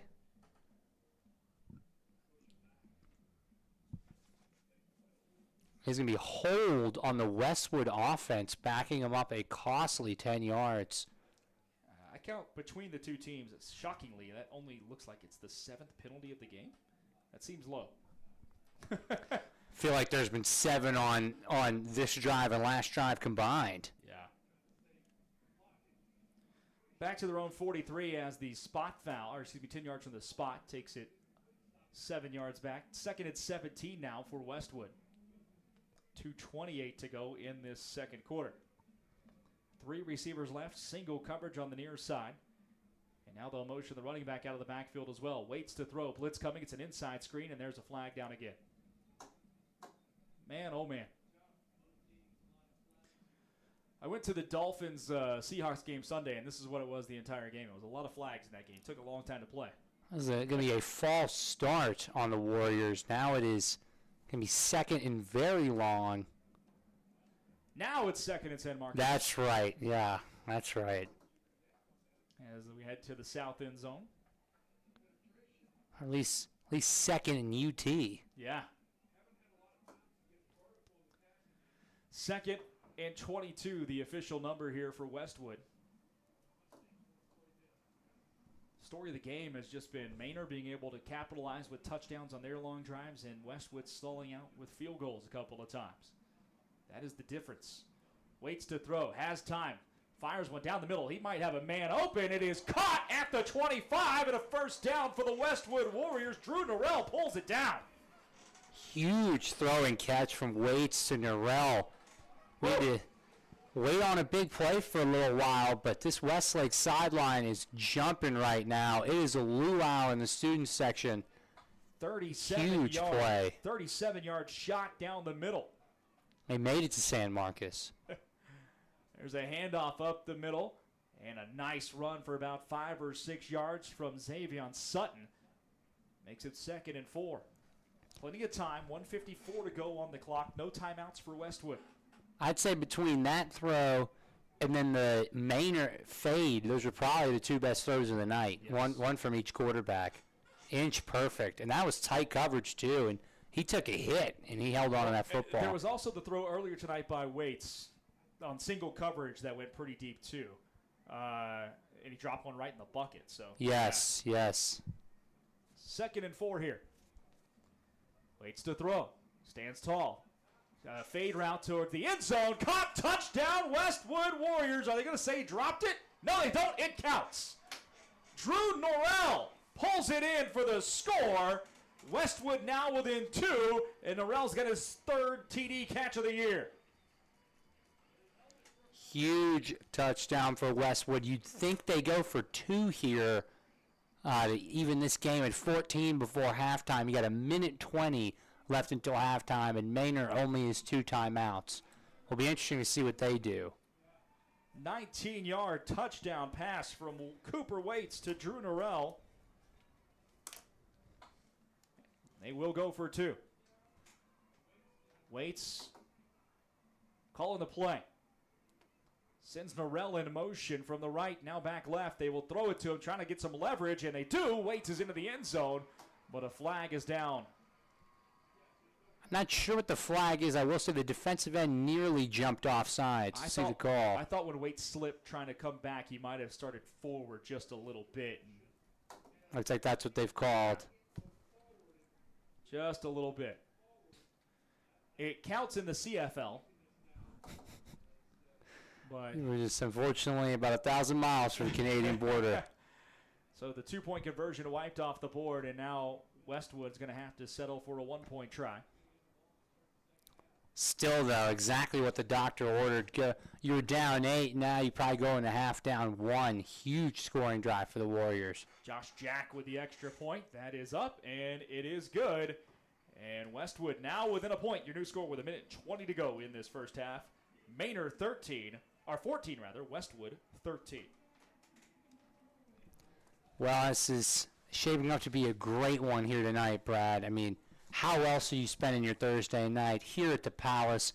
14-13 Manor. It is anybody's game. We have a whole second half ahead of us, and shoot, this Manor passing attack, minute 20, see if they can get into field goal range here. There is plenty of time for Manor to still find their way into the end zone here. They have 2 timeouts to work with as well. 5 plays, 50 yards, a minute 38 off the clock for Westwood on that drive, capped off by the 19-yard pass from Cooper Waits to Drew Norrell. 3rd touchdown catch of the season for Norrell, and for Waits, that is touchdown pass number 5. Well, and it's worth mentioning, too, these offenses had a slow start today, but they're getting into their groove now, and they've been pretty good all season. And this is despite the fact that Westwood only returns 4 from its offense last year, and Manor only returns 3. But they seem to be clicking as of now.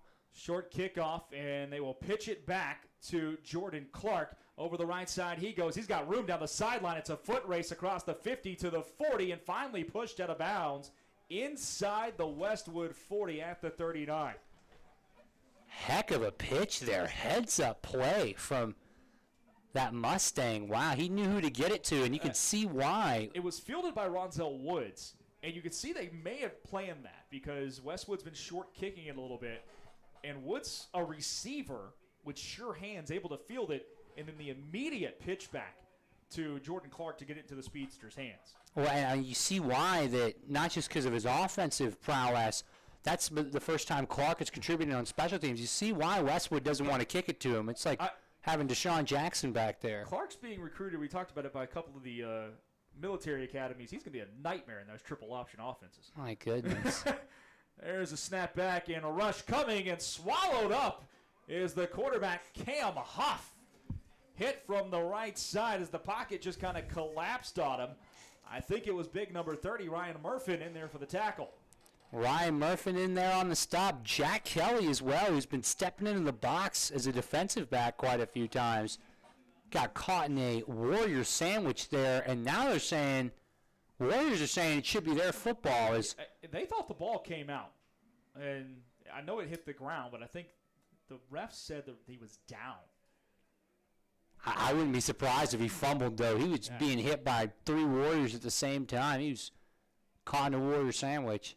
Under a minute to go in this first half. 14-13. Manor leads Westwood. We got a good one on hand tonight. I didn't know how this game was going to go walking in here tonight. Well, Westwood, you mentioned it. They've been in a couple of real tight one-score games, including last week in the loss to Cedar Ridge. So not surprised to see them in another one here. 2nd and 10. Meanwhile, Manor's only had 3 games with their week 1 game being canceled, so not as much reps for the Mustangs, but they haven't looked very rusty at all. Empty backfield, Huff to throw. Pocket collapsing again. He's got nowhere to go, and he's taken down back behind the 50. Once again, it's Ryan Murfin shooting through for the tackle. Another huge play from the senior linebacker. That could be a drive killer for the Mustangs, who, with a timeout left, are letting the clock run. So we may be having one more play, and then it'll be time to hit the concession stand, and for you guys at home, hit the fridge. Drops him back to the 47-yard line. Still in Westwood territory. Clock rolling with 25 seconds, 3rd and 18. See if they go conservative here. High snap, looking to throw the inside slant. Being flushed out of the pocket to the right. Now off to the races. Huff, he'll step out of bounds at the 40. Nowhere to go. This time being chased from the opposite side by Jacob Brown. Heads up play by Huff. You don't want to put it in harm's way. You don't want to take a sack, and there could be a sack fumble, or you give Westwood a Hail Mary chance. Good play. Get out of bounds. 14 seconds left. Take the 1-point lead into the locker room. They got timeout left. 4th and 11. They might be thinking, since Westwood has none, you take a shot here, get a first down, pass interference, something, you still get a chance at the field goal. Maybe. Sure. 14 seconds on the clock. Cam Huff, the quarterback. Checking with his sideline, rather. They got what they want. And now, looks like timeout's called. Nope, delay of game's going to be taken. So they might be punting here.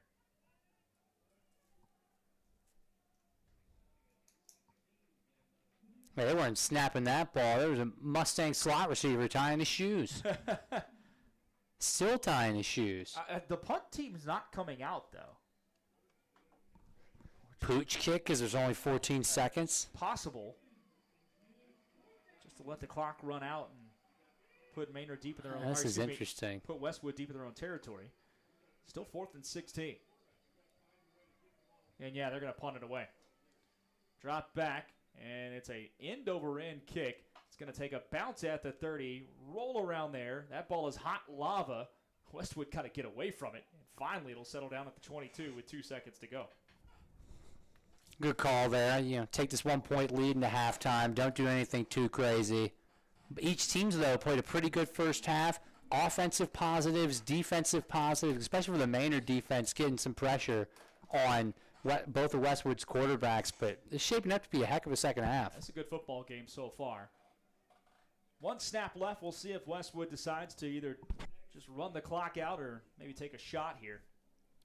Only complaint you can have is all the penalties. Yeah, clean that up, and really you got an even football game, and kind of like what you see out of Westwood. Some fight back here, and again, if they're able to turn 1 or 2 of those field goals into touchdowns earlier tonight, they've got the lead, but instead, just a 1-point game going to the half. Westwood will line up in a kneel-down formation.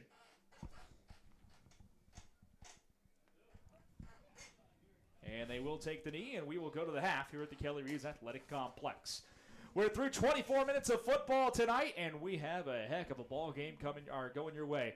Manor 14, Westwood 13. Back in just a second with the halftime report. We'll go down what happened in recap the first half, catch up on some scores, and then let you watch the bands that do their thing here just a bit too. 14-13 your score. This is Round Rock ISD football presented by Covert Ford on the iHSFAN network. Alpha Paving Industries, LLC, is an award-winning, full-service paving and pavement maintenance company. We are headquartered in Round Rock with offices in Houston and Dallas-Fort Worth, servicing cities throughout Texas. In an industry typically known for its lack of professionalism and customer service, Alpha Paving Industries was founded with a vision to provide Texas with a trusted, dependable paving contractor that delivers a strong customer experience, meticulous project management, utmost professionalism, and quality workmanship. In 2013, Alpha Paving Industries, LLC was awarded the City of Austin Small Business of the Year Award for its outstanding service in the City of Austin, and was recognized this year as a top contractor with 4constructionpros.com. These awards are a testament to how we do business with all our customers. If you're looking for Texas's most dependable asphalt paving contractor, contact Alpha today.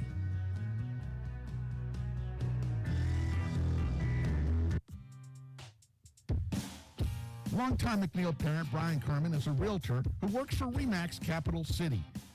Brian is involved in helping Round Rock families buy, sell, invest, and lease properties in the greater Austin area. He has been doing so for over 24 years. As a thank you to the community, he will be honored to donate $1,000 to your favorite booster club or other 501c3 if you use him and you close on a property. We hope you will contact Brian for all of your real estate needs at 512-921-4490 or at briankerman@remax.net. Bush's Chicken is a proud supporter of area schools, athletic programs, and booster clubs. With stores in Cedar Park, Round Rock, Georgetown, both North and South Austin, and our newest store serving Pflugerville and Hutto. Bush's serves the Texas standard in real hand-battered fried chicken and crispy tenders, tasty rolls, and that famous Bush's sweet tea. Bush's Chicken, proud supporter of area schools, athletic programs, and booster clubs. The Texas standard. Bush's Chicken. It's good, good, good.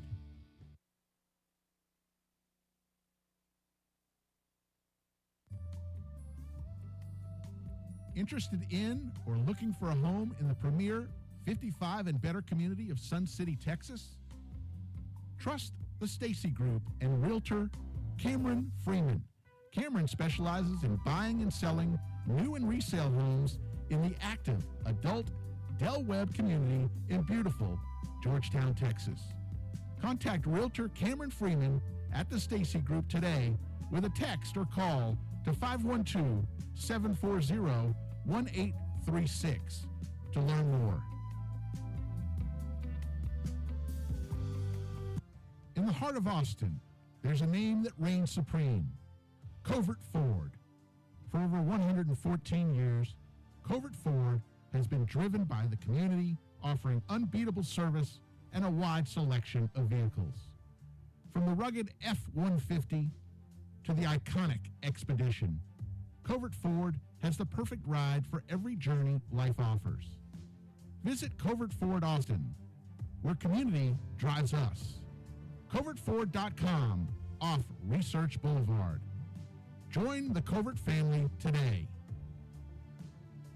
Are you looking for a little something extra to get your business noticed? At Ideal Signs, they specialize in custom signage and large format digital printing in a variety of media. Their in-house design department can work with you to create custom artwork to your specifications. They'll work with you to conceptualize, design, and produce any custom projects or idea that you might have. Call 512-930-7446 or visit signsforsports.com. Ideal Signs, family owned and operated since 1969.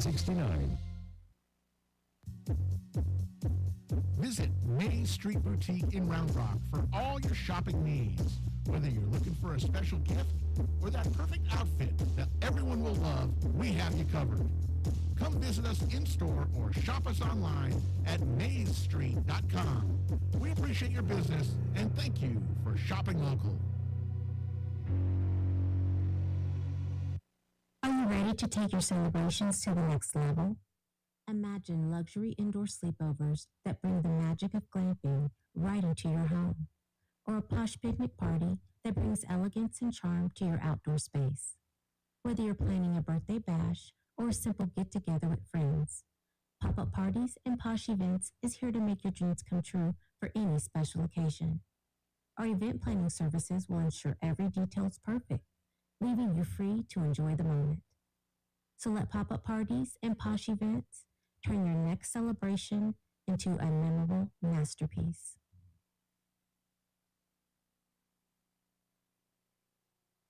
You are listening to the Horn Webcast Network, powered by iHSFAN. If you're interested in advertising on or privately supporting this webcast, please reach out to us on Twitter at iHSFAN. All audio rights of this webcast presentation belong to iHSFAN, and any intent to rebroadcast or retransmit must have express written consent from iHSFAN.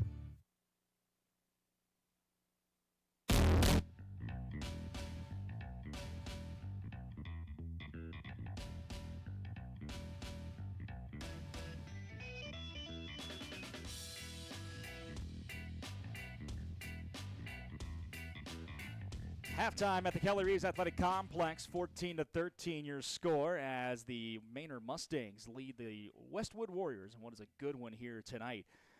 Let's tell you how it all went down in that opening half as we got started with Westwood getting an opening, let's try this again, getting the opening kickoff and getting a first down, but then turnover on downs as they got into Manor territory. They were shut down around the 36-yard line.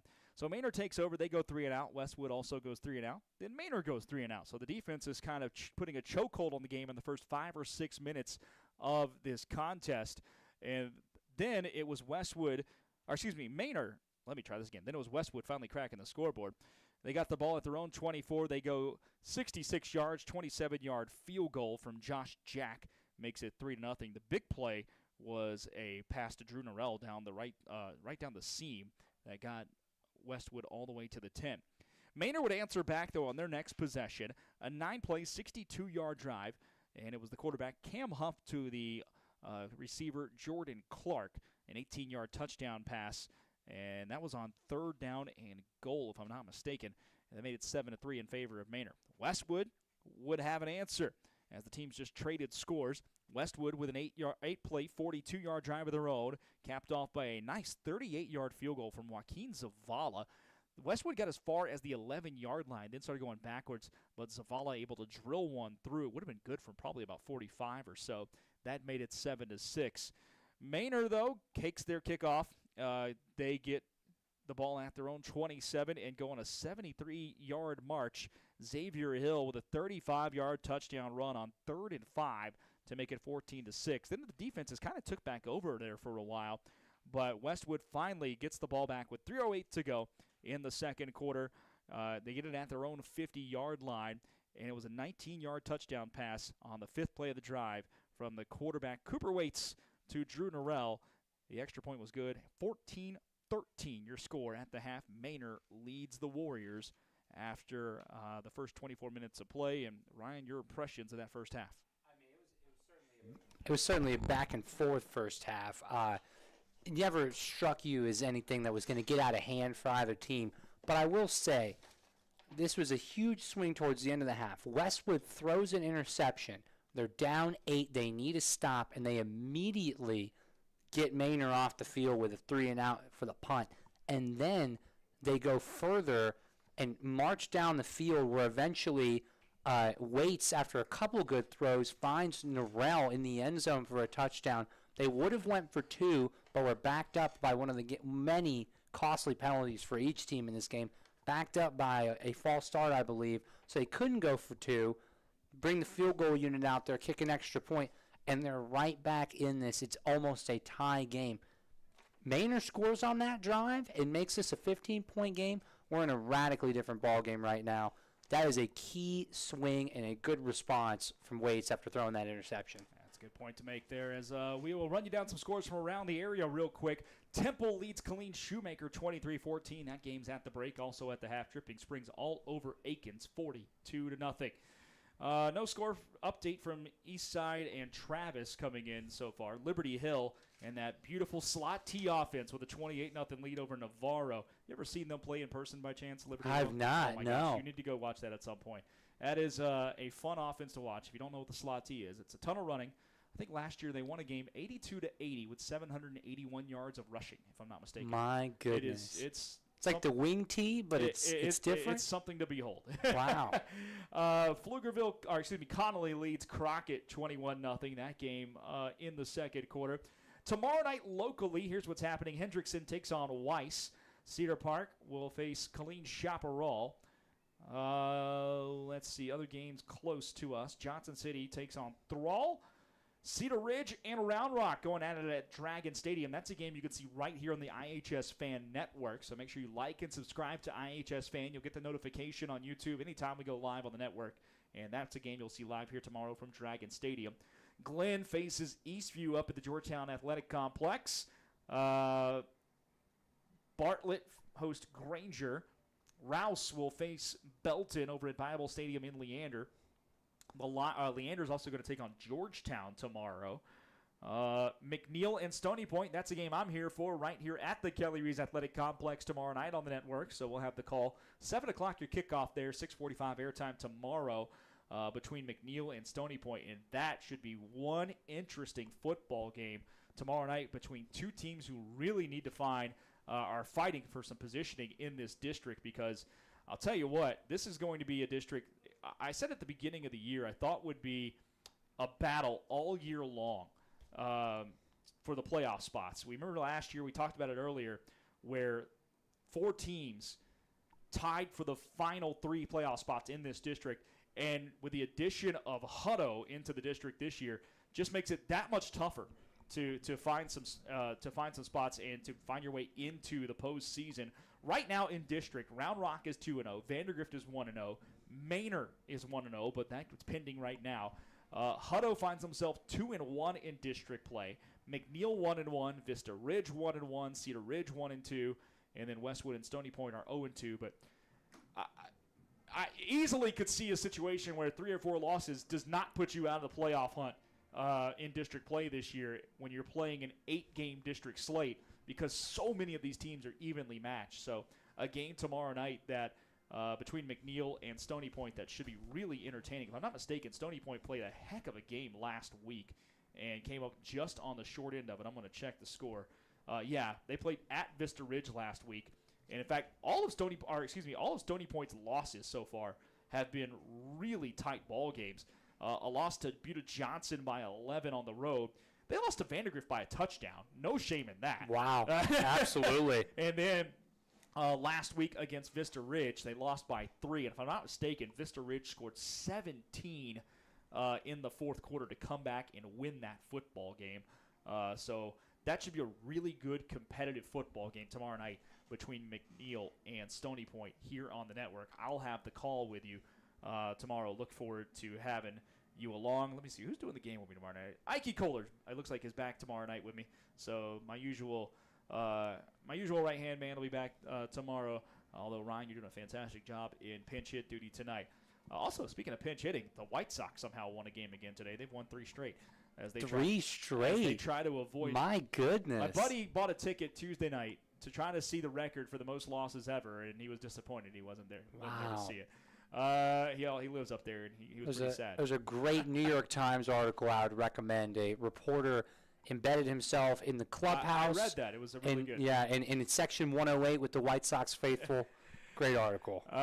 Lake Travis, and Bowie play tomorrow. I'll have to tell you a Section 108 story off air here in a minute. Del Valley and Austin High tomorrow night. Anderson will take on College Station A&M Consolidated. Pflugerville plays at Elgin. McCallum heads down to Bastrop tomorrow. Salado heads to Lago Vista to face the Vikings. Marble Falls will host Lavernia. And Gerald takes on Smithville. In other action tonight on the gridiron, there is a college game and a pro game happening. I'm sure most of you might be aware of this little pro football game up in New York, in New Jersey. Dallas leads the Giants 14-9 right now at the break as Dak Prescott and the boys look for their second win. The Giants looking for win number 2 in a row after pulling off a bit of a stunner in Cleveland over the weekend. A little bit of an eye-opening football game there. And then over in Philadelphia, the Army Black Knights are all over Temple, 21-0 in the third quarter. Army with the football right now and driving in Temple territory once again. A game that Army is we've had it on the side, keeping an eye on it tonight, and they have dominated that one from the start. That Army defense clamping down right now. And if you don't follow Service Academy football, the Army-Navy game this year, besides always being must-watch just because it's the only game on, but 2, it's just always a fun game to see. And we talked about it earlier. I went to my first Army-Navy game last year. You told me off air you've been to 5 or 6 because you grew up in an Army family and your dad played football there. It's an experience that if you're a college football fan, you should absolutely do. But this year, we might be in for one heck of a football game. Everybody, it is incredible, and I've had the access. My dad played some football there, and he ran some track there. And he went there, and Army has scored again. My goodness, it'll be a 28-0 lead pending the extra point. But let me tell you guys, the atmosphere, you look at the Corps of Cadets, you look at the midshipmen, the chants, the music, the mutual respect in the crowd. You're not going to see any fights at the Army-Navy game because at the end of the day, everybody is on the same team fighting for America once the whistle sounds. And it's still a great atmosphere, though. It's not hate, it's respect, and the game still means something. And when it's really cold and they're playing this game, which they usually do in Philadelphia, Baltimore, or New York, when that clock is running, you appreciate it because you're outside and you're freezing cold most years. I was in Boston last year for it, and we caught a nice day. It was only like 42 degrees. It was shockingly decent out there. I was still cold, but it wasn't awful.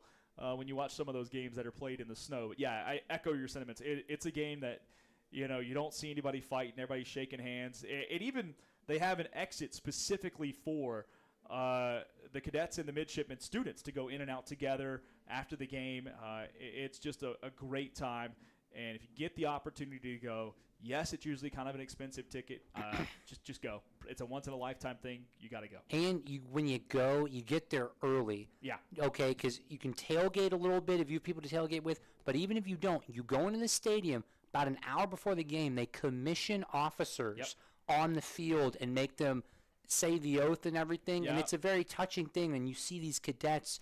They've been working at this for 4 years, and they're crying. It's a very touching thing. You also have what they call the prisoner swap, where it's actually students from the Naval Academy who are studying a semester up in West Point and vice versa, they go to their respective student sections and sidelines and do kind of a swap at midfield.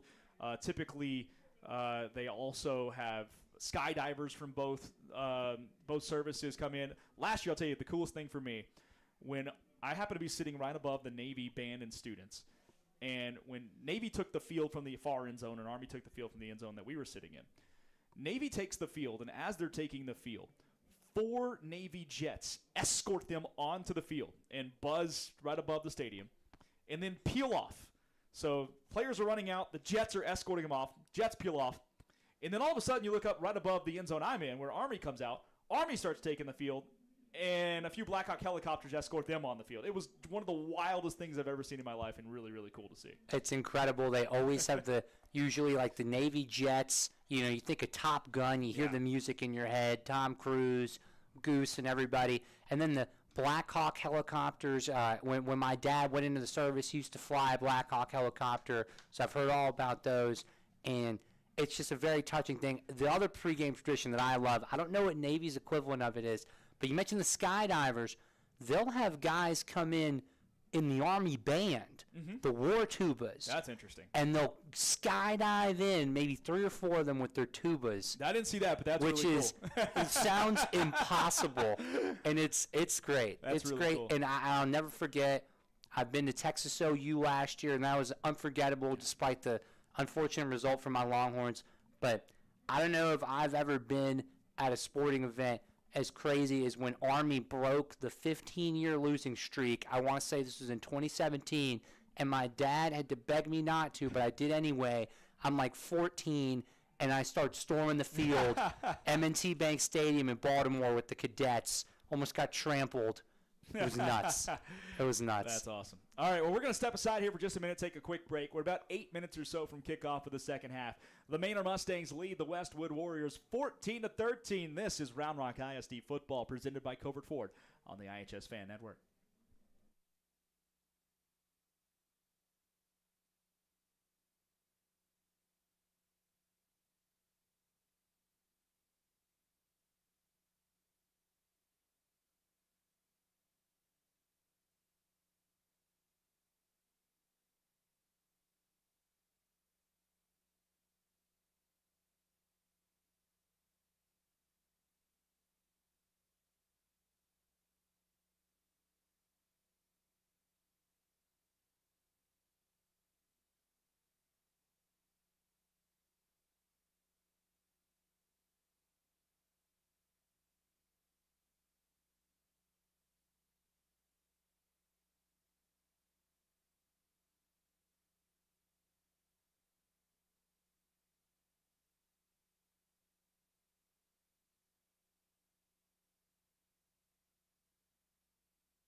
Back here for the start of quarter number 3 as the Westwood Warriors trail the Manor Mustangs by a score of 14-13. Brad Tillery, Ryan Hopper in the broadcast booth with you tonight on the iHSFAN network.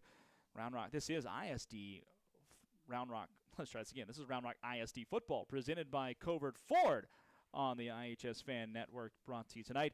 It was a good first half between these two teams, very evenly played. Westwood had a couple of opportunities to score some touchdowns in that first half, but came away with field goals, and that is the difference in this contest. 14-13, Westwood did find the end zone right towards the end of the half, though, and Westwood, I believe, gets the ball back. Oh, no, Manor will start, rather, with the football to start half number 2. Both teams have retaken the field. Westwood will kick it off right to left as you watch and listen to start this second half of play.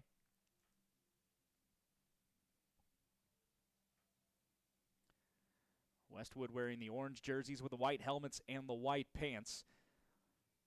Manor rocking the all white uniforms, the white pants, the white helmets with the red numerals.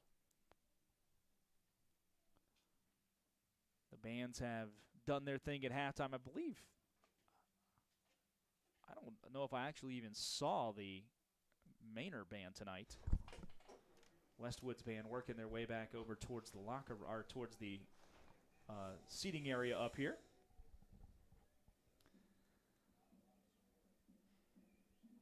Westwood to kick it away. See if they go with that short kick again after the last one was returned. It will be a short kick, and let's see if Manor, they will pitch it back to Jordan Clark, and this time he's upended inside the 20-yard line. Well played by the Westwood Warriors, and it was Wade Allen in there to make the tackle. Heck of a tackle by the running back. Wade Allen could have been a very dangerous return there. So 1st and 10, Manor at their own 19-yard line. This is their worst starting field position of the night. In fact, the worst for either team in this ball game. Which is shocking. It's just inside the 20. Took a whole half. Cam Huff, the quarterback, leads his offense out to the field. They will send Clark in motion, hand it to him on the end around. He's able to get across the 25 and pushed out of bounds at the 27. Gain of about 8 on the play, forced out by Finn Cheney.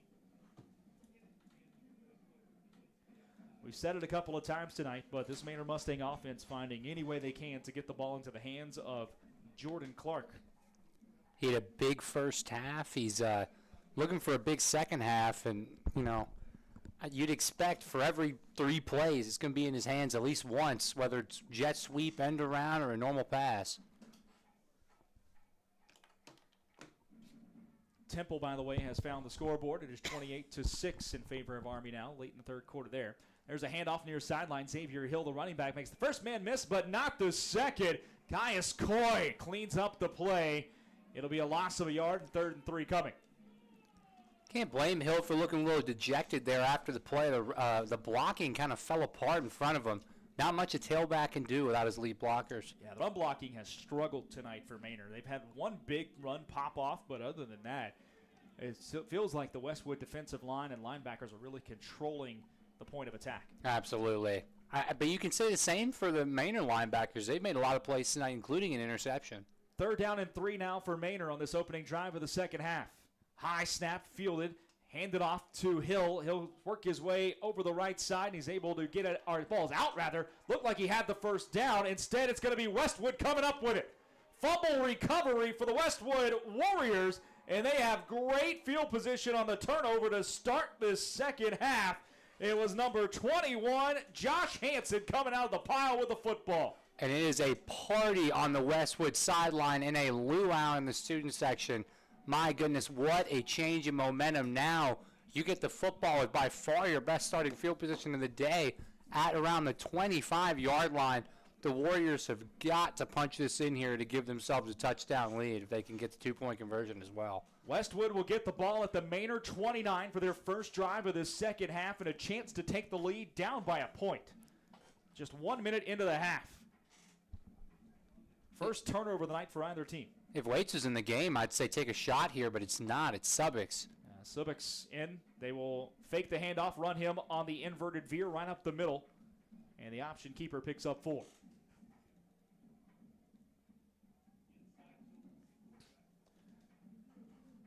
Second down and 7 to go.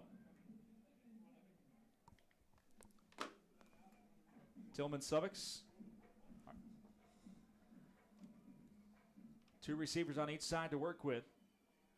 Low snap, it's handled well. They'll throw it quick on the out route. That ball is caught by Drew Norrell and makes the first man miss, and he's got a first down inside the 15. All the way to the 13 he goes, kind of shrugged off the first defender and picks up 13 yards and a first down. Nice quick pass play call here from the Westwood offense, trying to get the ball in their playmakers' hands as they look to punch this one in. Now it's almost first and goal, but they can get a first down. They can find the 3-yard line. First and 10, ball at the 13 now on the right hash mark. There's a handoff. Pushing forward of the left side for a gain of about 2 is the running back Xavier Sutton. I mean, they do like running that option game with the much quicker Subix because he's actually a threat to run out of the backfield there. Only 34 rushing yards on the year, but that also takes into account sacks and losses for yards. His long is a 13-yard scamper, and he's a touchdown. Second down, 8 to go.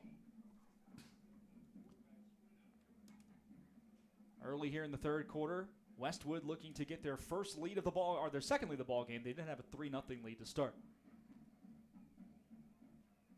Subix rolls left. Got blockers in front of him. Will throw it. That ball's complete. Right around the 7-yard line. Again, they find Drew Norrell. It will be third down and about 2 or 3 to go. This is a big one here. This Mustang defense looking to get off the field, despite the fact that it could be 4-down territory. Westwood, I don't know. If I'm them here, I'm keeping it on the ground 2 times here. You can't get 2.5 yards on the ground, you got a problem. Maybe so, but also a field goal gives you the lead. That is true. You want to reward that defense with something here. They will run the sweep on the end around, and that will be a first down inside the 3 down to the 1-yard line. Xavier Sutton, they get him out of the backfield and instead run him out from wide receiver on the end around. Good use to make some space, and it's first and goal from the 1. I like that call because you're banking on him clearing that tackle and getting into space, and then you have a running back with a bigger frame as opposed to a receiver against the linebacker. Broken tackle, he's in the end zone. Xavier Sutton has 3 touchdowns so far this year. It is first and goal from the 1.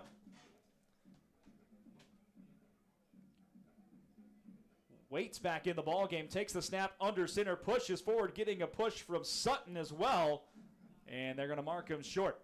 Great push there from the Mustang defensive line. He might have lost a half yard or a yard. Yeah, they're going to spot it about a yard further back. Great push by the big fellas. And now it looks like Westwood's going to bring in some extra beef. Alex Kaler coming into the ball game. And we have a Manor player down behind the play, slow to get up. 8:33 to go here in this third quarter. Manor leads at 14-13 over Westwood, but the Warriors are knocking on the door at the 1-yard line after getting a fumble recovery to start this second half. Westwood looking for their first lead since a 3-0 score about halfway through the first quarter. Looks like the young man down there might just be cramping a little bit. Yeah, they got the trainer there stretching him out. He was part of that big push. That's an interior defensive lineman. Oh, actually, that's Eddie Robinson. My goodness. That's their star player down there defensively. And that may not be a cramp. He needs some help getting off the field here. We'll hope he's okay. He's got a big future for himself, not only the rest of this year, but at the next level.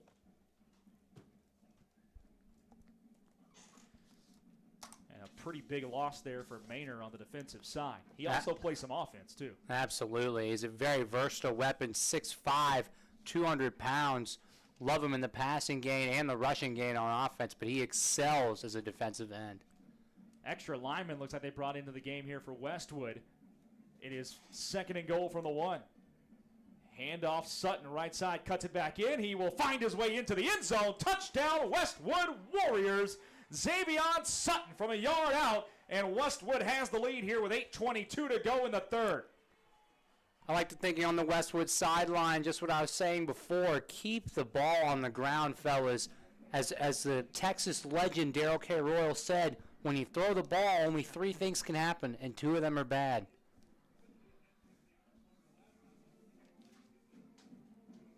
Sutton with his 4th touchdown rush of the season.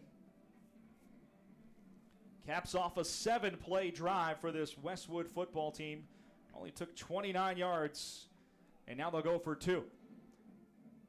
That's a direct snap to the receiver, Drew Norrell, who goes forward into the end zone, and that will put Westwood up by a full 7 as the 2-point conversion is good.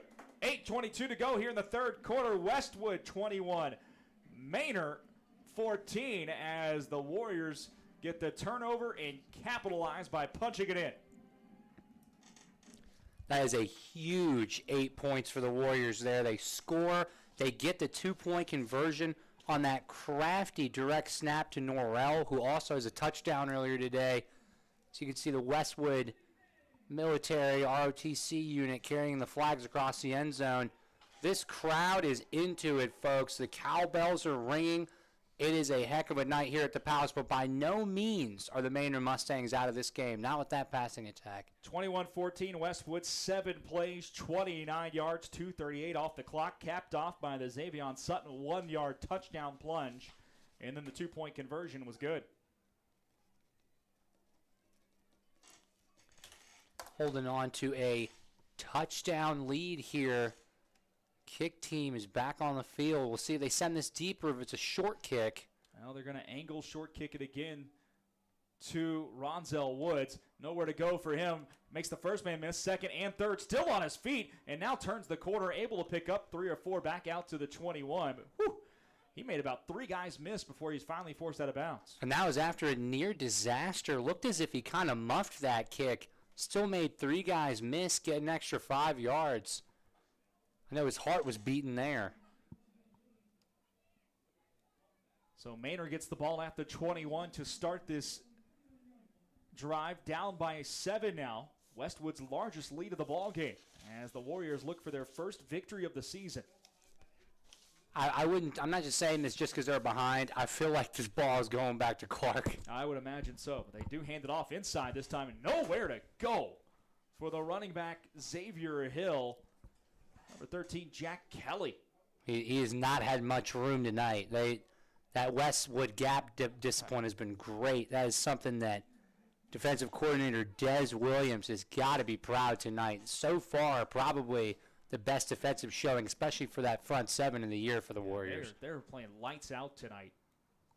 Just controlling that line of scrimmage. 2nd and 10. Bunch receivers right. They'll hand it off again to Hill over the right side, trying to get him out in space. He'll be taken down at the 25, and kind of shocked I didn't see a flag there because that sure looked like a horse collar. Yes, it did. And with all the laundry that's been on the field today, maybe the refs are just looking to head home and get to work early tomorrow morning. And the line judge here on our side had a pretty clear view of it right down there. But he was about 10 yards away, Brad. 3rd and 5 coming up. Westwood might have gotten away with one, but they'll take it. Cam Huff, the quarterback, with an empty backfield to work with. 4 receivers to the left, and they got this set up for maybe a quick little bubble screen if they want it. That's exactly what they'll do. Swing it out to Jordan Clark into space. He will get upfield and get himself a first down and a little more. A gain of 10 on the play. That's a great play call there because 3rd down, that Westwood front is playing the pass. The defensive ends are pinning their ears back. Everybody's rushing upfield. Maybe they're bringing a linebacker or 2 on the blitz. Throw it out there on the bubble. See what your best playmaker can do. And those chains have moved. No horse collar or not. Ball's at the 34 now. 1st and 10, Manor. Here on the move, they send the man in motion. Instead, it's kept by Cam Huff. Bounces it out left, and he'll pick up a yard or 2. Maybe 3, but forced out of bounds there. I like that play call, though. You've been getting the ball to Clark the whole game, and that time fake it to him. Huff's got some wheels. Let him try to get outside and make something happen. Absolutely. Some sneaky athleticism there from Huff. I mean, you use your player that you've been going to all night, Clark, as a decoy. Maybe that was a little zone read, good read by Huff. little scamper, get some 3. It's second and manageable. Stay ahead of those chains. Second down, 7 to go. They send Hill in motion back out to the left. Swing it near sideline to Johnny Buhenjwa. He's got blockers in front of him, and Buhenjwa's got himself a first down to the 47. Senior wide receiver Buhenjwa, he has a couple of catches tonight, I believe 2 or 3. Could have had that huge play over the middle up the seam, but Huff just missed him. Get him more involved, too. He got double trouble there on the outside from Clark and Buhenjwa. Manor going fast now. From the right hash, looking for the quick throw. Huff tucks it, gets to running, and only picks up 2 or 3. Tripped up right as he got to the line of scrimmage.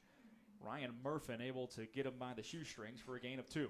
That was a good shoestring tackle there by Murfin, but, you know, I'm just happy for Huff and his ankle there. It almost looked like it got caught there. I'm happy the kid's okay.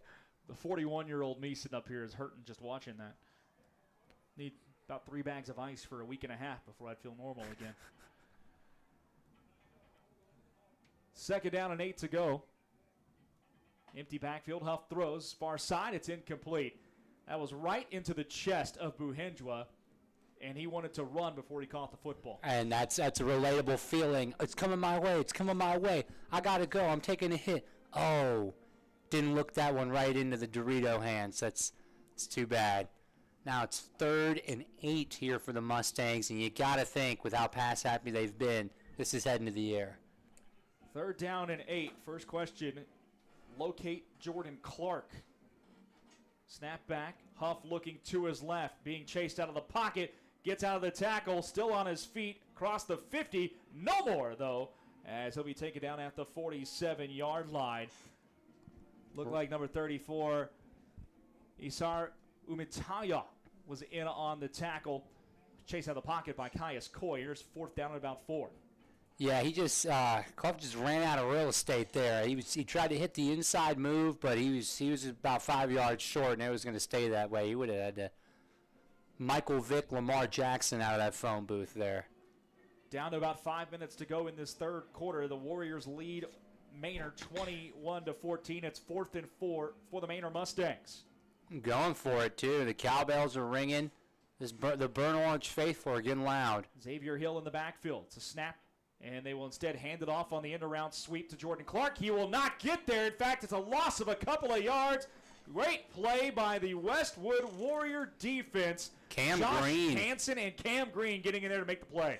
Heck of a stop by Hansen and Green. They both snuffed that out well. Interesting play call there. I'm surprised it wasn't going to the air there on 4th down. But now Westwood looking to pull away a little bit. Great starting field position right dead on the 50-yard line. Only half the field to go for the Warriors, and they looked in rhythm on that last drive. Chance to really create some space on the scoreboard between themselves and Manor here with 4:49 to go in the 3rd quarter. Westwood trailed this by a point going into the locker room. Now they lead it by 7 with the football at midfield. Tillman Subics, the quarterback. Hands it off right up the middle. Stutter step and a gain of 3 for the running back, Xavion Sutton. And just what a momentum swing in this game. You know, with only a few minutes left in the 2nd quarter, it was 14-6. Manor and Westwood had just thrown an interception. Heck of a turnaround here from the Warriors. Yeah, that 3 and out right after the interception that the defense forced just kept Westwood in this football game, and the offense able to reward them. And you're right, it's been all Westwood since then. 2nd down and 8. Subics to throw. Drops straight back over the middle. And that will be caught for a first down at the 29-yard line. What a grab with a man all over him. It was Ontario Jackman Jr. making the snag for a 19-yard gain. Jackman Jr., it's the 2nd or 3rd time we've heard that name tonight. He's quick. He runs crisp routes. Very good throw and catch there. 1st and 10 for the Warriors. And there's a run to the left side and a gain of about 6 or 7 on 1st down for the hard-running, hard-working running back, Xavion Sutton. And I'm not saying he didn't make mistakes, but it's interesting. No Cooper Waits so far this half. It has been all Josh Subics to start this half for the Warriors, and can't argue with the results. The offense has looked clean. They've not made any mistakes. They stayed ahead of the chains, and they're looking to get a second touchdown here. 2nd and 4 from the 23. Handoff again, Sutton with a man riding him down, and only picks up about a yard. Taken down from behind there. It'll be 3rd and 3.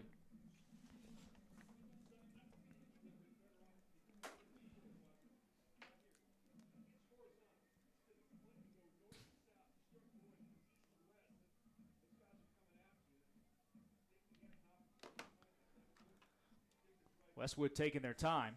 2:50 to go in this third quarter. 3rd down, 3 yards to get for a new set of downs. Sutton stays in the backfield with Subbix. And a timeout's going to be called here by, well, no timeout. Looked like it was, but yeah, there's the timeout called. Anthony Wood, the head coach, was trying to get some signals in and then just didn't like what he saw, and there's the timeout. 21-14, 2:35 to go third quarter. 3rd down coming up. But before we do, let's tell you about our friends at AutoNation Chevrolet, who proudly support the Round Rock ISD football programs. If you're looking for a big win, we'll shop their unbeatable selection of new Silverados, Colorados, Equinoxes, Trax, and more. Plus, you can score some cash for your car by selling it to the team at AutoNation Chevrolet. Get your quick online appraisal now at AutoNationChevroletWestAustin.com. That's AutoNationChevroletWestAustin.com. Hey, then you get paid the same exact day. I promise you, folks, it's that easy. Visit AutoNation Chevrolet at 183 in Duval today. Together, let's drive. I'll tell you what, Coach Wood was hot on the sidelines just then after that timeout. He was mad he had to burn a timeout. As you recall, Westwood had to do that twice early in the first quarter, leaving them with only 1 timeout for the rest of the half. And you never know, especially in the second half, how that might catch up with you. So you understand why he was hot on the sidelines. They couldn't get that play in time. They've traded field goals up in East Rutherford, 17-12. Cowboys still lead it. Scoregami, potentially. Yeah, I don't know. I follow the Scoregami account. I don't know. That would be an interesting one. I'd imagine that's happened before. Yeah, it's too low scoring. Yeah. 3rd down and 3 to go. Up the middle goes the receiver, Drew Norrell, just like he did on the 2-point conversion. Picks up some yards here, and it's a 1st down to the 15. Just get the ball into one of your most athletic players' hands and let him go right up the middle for the 1st down. Why not? If he's got the blocking, it'll happen. They're going to keep Norrell in there at quarterback. The Wildcat. Man in motion. They will fake it to Sutton. Norrell over the right side this time. Spins down. Or he's had a hit and spins down at the 12 for a gain of 3. I mean, they've had success with it. This drive, the 2-point conversion on the last drive. Yeah, I like the way Westwood's mixing up their looks. You can't just sit back and think one thing is coming or another is coming when they're in there. Well, absolutely not. And your game planning, you have to look at the Wildcat package, the Jumbo package. You have to look at 2 different quarterbacks in Waits and Subbix who have different skill sets. It's got to be tough for the Manor defense to prepare for. 2nd and 7. Sutton in motion again. It is Norrell to the left side. Tries to bounce it out, but he can't do so. Into the waiting arms of Darian Godley, one of the Godley twins who are heading to the next level. It's going to be 3rd down. They are being recruited by UTSA and Texas State and several others in the Sun Belt Conference as well. The Twins. Great conference, the Sun Belt Conference. Many proud programs. My friends and I do an online college football dynasty, and we all had to pick Sun Belt teams for our dynasties. So.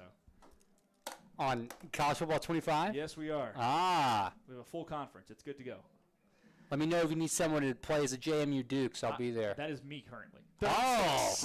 Subbix to throw. Down the middle into traffic, rather. It's incomplete. Norrell was the intended target, and it's 4th down. And a potential big 3 points here for Westwood if they can boot this through. Absolutely. I mean, Zavala's got the leg. We've seen that. He made the 38-yarder in the first half. We'll see if it's him or if it's going to be Josh Jack. It looks like it's going to be Jack from inside 30 yards here. Interesting. Jack has 1 field goal made tonight. He made one from 27. This one will be from 28 in the left hash mark.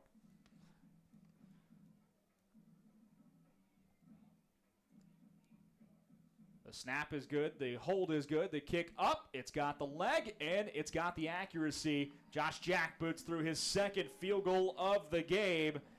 And the Westwood Warriors have a 10-point lead, 24-14 with 43 seconds to go.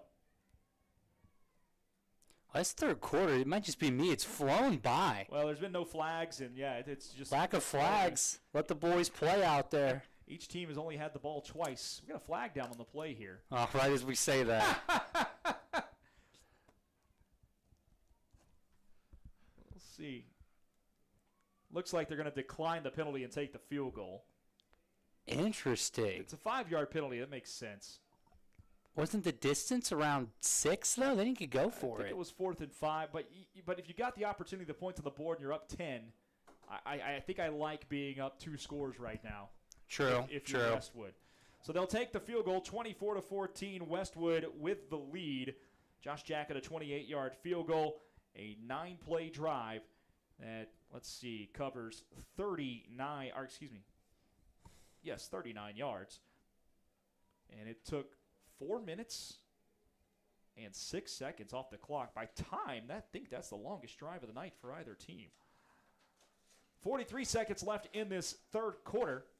Westwood 24, Manor 14, and Westwood, let me think here, they've done, 14-7, they got 17 unanswered points in this football game. Or 18 unanswered, excuse me. I was not a math major. Neither was I. Don't count on me to check it. Hey, the hardest math I had to take in college was how many washing machines will it take to do X amount of loads of laundry. And for some reason now, people trust me to do numbers and stuff at work. I don't understand it. Well, now Westwood, did they decide to change their mind here? Because the ball is being spotted. We've had some interesting delays in this game. We have had our fair share. The points are off the board, folks. Off the board. We're going to do this as 4th down. It should be 4th and about 1. So, but I've never heard of making it, then a long pause, and then saying, "Oh, wait, Mr. Ref, we're going to accept the penalty." That's so. I thought you only had one decision at that. Apparently the penalty is an automatic first down. Something happened. What? I didn't see the call, but there is an automatic first down. So it's 1st and goal now from the 5. That changes the math, obviously. I mean, we'd appreciate a little stadium explanation from the Zebras here. They did not get on the microphone. Okay. Bizarre stuff at the Palace tonight, folks. It is 1st and goal from the 5. Drew Norrell, the receiver, is in at quarterback again. A direct snap to him. Up the middle he goes. He's off the defender. He's into the end zone. Touchdown, Westwood Warriors. They take advantage of the penalty and find pay dirt and extend the lead as Norrell finds the end zone for his second score of the evening. Folks, that's my bad on the camera operation. I was so caught up in what was going on and trying to figure it out that I was way out of frame, and I apologize for that. Well, Norrell bounced off the first defender on the left side, dove for the end zone, and now the Westwood Warriors, as the extra point was up and good. Nice handle down there by the holder. Yeah, despite the low snap, yeah. 28-14 your score. It looks like the holder, by the way, was Asher David there. And a really good job to get that hold down. 39 seconds left in this third quarter. Westwood leading by 2 touchdowns. So the score is good. That makes it a 9-play drive for 50 yards. And it took up 4 minutes and 10 seconds as we redo all the math there. And Westwood. Pretty good. Scoring only a play later after you accept the penalty. I mean, tip your cap to the Warriors. They have taken advantage of some fantastic field position in this third quarter.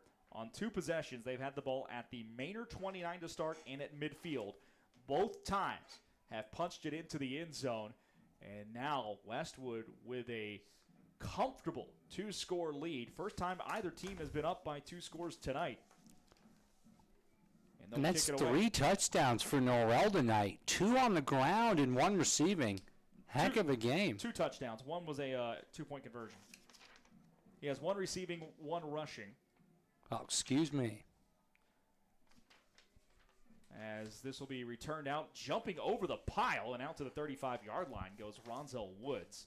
Yeah, the other touchdown tonight was Xavion Sutton's 1-yard touchdown. Remember, the first 6 points were field goals by the Warriors. So they have three touchdowns and a 2-point conversion as well.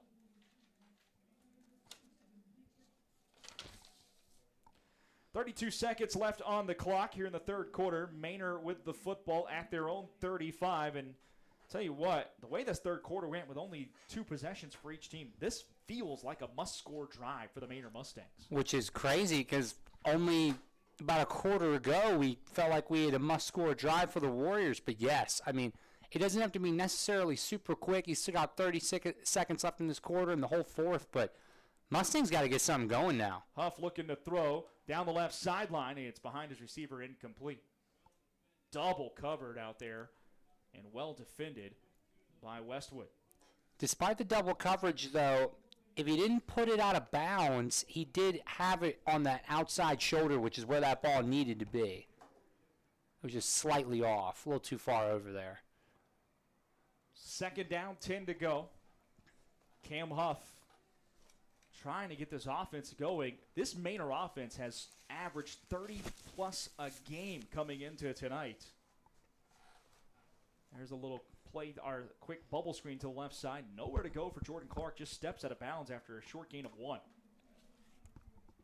If the comeback is going to be engineered, it is likely going to be engineered through number 3.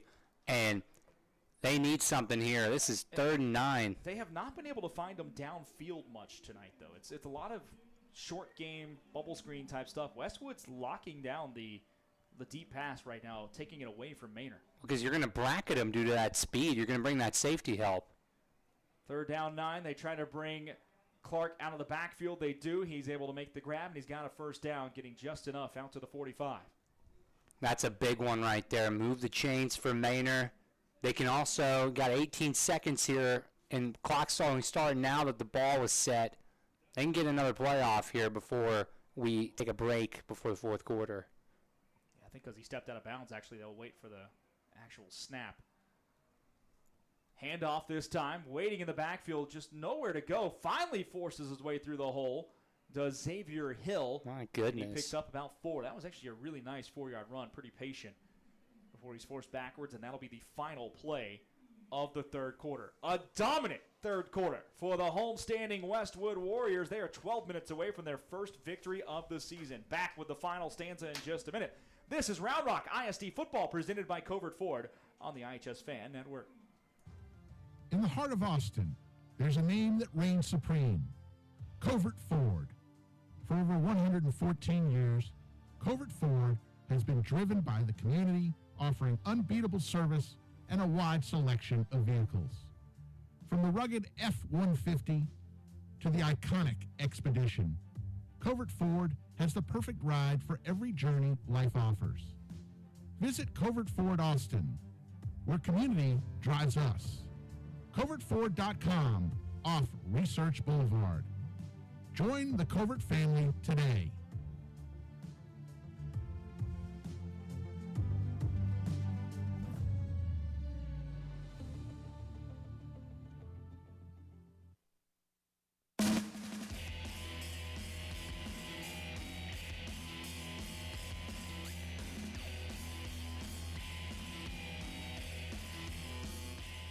We head to the fourth and final quarter with Westwood leading the Manor Mustangs by a count of 28-14.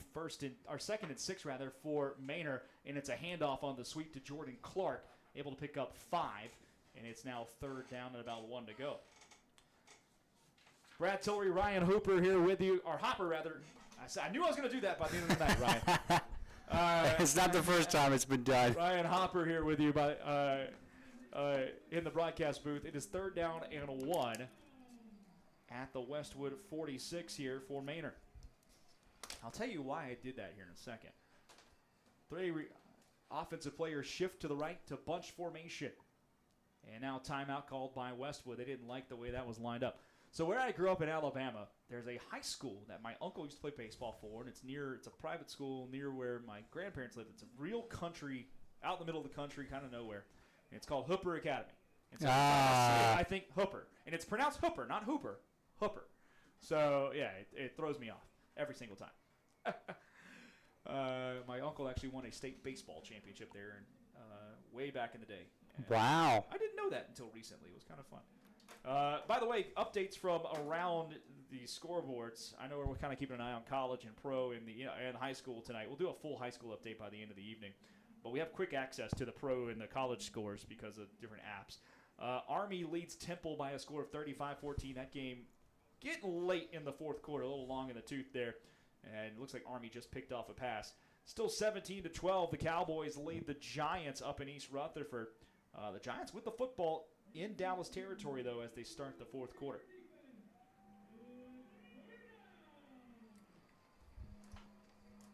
Third down and a yard for the Manor Mustangs as we are early in the fourth. Handoff up the middle. That's got first down and more. Still on his feet at the 35 as the running back Xavier Hill. Gain of 11 on the play. He hasn't had a lot of room tonight, but when he has, he's taken his holes well, and I got to give it to Hill. He's been having to run through a lot of tackles tonight. Yeah, he has. He is. We've been talking about it most of the evening. This Westwood defensive line and linebacking crew have been controlling that line of scrimmage. First and 10 here. They fake the handoff. Huff will throw to the far side. He's got his receiver. That ball's on the ground. It's now rolled incomplete. Intended for Jordan Clark. He was hit right as he tried to pull it in and just couldn't hold on. Nearly intercepted there. Almost jumped that out route. By the way, I said Army had an interception. This looks like it might come back and be ruled out of bounds.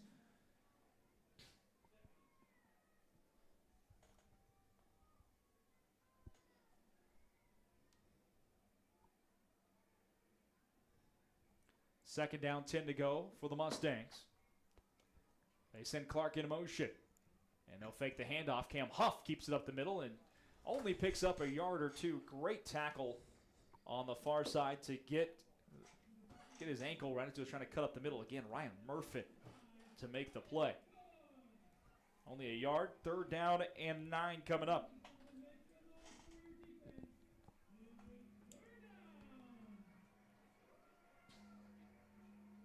Empty backfield for Huff. It's a big one. Quick throw to him, and it's incomplete, nearly picked off. A quick throw to Jordan Clark, and all over it that time was Scott Uffelman, who's got some Division II offers heading his way already, and he nearly went to the house with that one. Very nearly, and I think that would have been good night Irene for the Mustangs tonight. That could have been over. I mean, three touchdown lead, that would have been pretty insurmountable. No one was catching him either. No, he had nothing but green grass in front of him. It is fourth down and 9 for Manor. Something going on with the referees and the coaching staff on the other side. No idea what the call is or what's happening. The conversation's about. Maybe a little early for this with 10.5 minutes to go, but this is almost a ball game here, folks. I mean, Manor needs this one. Down 2 scores. They could really use a conversion here, or else Westwood's going to get it with great field position, up 2 scores. They've been pounding the rock, and they'll do more of that. Yeah, I don't know that Manor has much of a choice here, especially already being down in Westwood territory. 4th and 9, Huff to throw. Looks one down the right sideline, incomplete, looking for Clark. He was taken up in one-on-one coverage by Uffelman, and it's a turnover on down as the Westwood Warriors hold and will take it over with 10:19 to go in the ball game. I mean, you get the decision from Huff right there. You got by far your best receiver and playmaker, not only in single coverage against Uffelman, but had a step on the senior. He just couldn't quite locate it, and you could see the frustration there. So Westwood with the ball at their own 34. And I think for the Warriors, the big thing here is just protect the football. Absolutely. The coaches are telling them on the sidelines, put the ball in his chest, no fumbles on the exchange, tuck that football, son, right up against your midsection. Even if you have to punt, it's not the worst thing in the world. No. Take a few minutes off the clock. No harm, no foul. Subbucks with a handoff up the middle and a gain of just about a yard, as it was Xavion Sutton again with the carry. But, yeah, clock is your friend. Let it roll right now and take your time out there. And that clock's moving double time right now for the Mustangs. Their enemy. Westwood wisely in no rush. We're down to 15 on the play clock.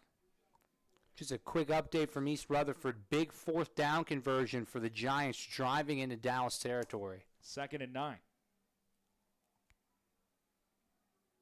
And timeout called by Westwood. And that's going to infuriate the head coach, Anthony Wood, there. Trying to get this team set and keep this clock moving. 9:39 to go. Excuse me there, folks, in the ball game. 28-14, Westwood leads Manor as the Warriors try to pick up their first win of the season. And yes, you say, well, first win, they've moved to 1-4, but the most important thing, remember those first 2 games, yes, they're losses. You want to win them. They don't matter when it comes to the playoffs in high school football in Texas. It's all about district record. Exactly. I mean, and this is a very competitive district, as you said. There was a 4-way tie for second place, and Westwood was caught at the short end of the stick when there was a 4-way log jam, all at 4-3 last year. MacLeod made their first playoff appearance in years. A few others. Vandergrift ran away with the district. MacLeod got the 2nd spot, and they made their first playoff appearance in 19 seasons and got to host a playoff game. But by virtue of what happened that final night, Vista Ridge got the 3 spot, and then Round Rock got the 4th spot. So That's Round right. Rock had to go on the road to Westlake for that first round matchup. Did not pan out well. Yeah, and I think if I'm not mistaken, Vista Ridge had to go play at Dripping Springs last year. Very, very good Stripping Springs team. And then Hutto also, new district team, had to play Duncanville, but they made the playoffs. So you have another playoff team from last year in this district. 2nd and 9, handoff up the middle. Sutton makes the first man miss, but not the second. Gets back to the line of scrimmage, but no more. Tackled there by Travion Washington. It is 3rd down and 9. Yeah, and that's the thing with this district expanding by a team. And it's a team like Hutto, a team that consistently is a playoff team here in Central Texas. It just makes it that much tougher on everybody else in such an evenly matched district, because about the only team you could pencil in this district every year is Vandergrift. Absolutely, absolutely. And I mean, Vandergrift, you know, if you've lived here a while, there's still the new kids on the block, but they've expanded fast, and that's something that Hutto is going to look to replicate. Inside slant on 3rd and 9 is caught right on his hip by Weston Franz, and it's a first down. Tell you what, he almost dropped that thing and then pinned it on his right hip to keep a hold of it. Heck of a catch by Weston Franz, the sophomore. I believe it's his first of the night. Couldn't come at a better time, though, for the Warriors. If you're a 1990s SNL fan, when I was talking to the coaches downstairs and going through pronunciations, and I was like, Franz or Franz? And they said, no, it's Franz, like Hans and Franz from the old SNL skit. And I was like, okay, I thought that might be the case, and that's where my head went first, and now I'm showing my age. 1st and 10 from the 48-yard line. Westwood on the march. Tillman Subbucks, the quarterback, hands it up the middle to Sutton. Flag down behind the play as Sutton gets out to about the 49. We'll see if this one will stay. It's going to be, it looks like offside against Manor.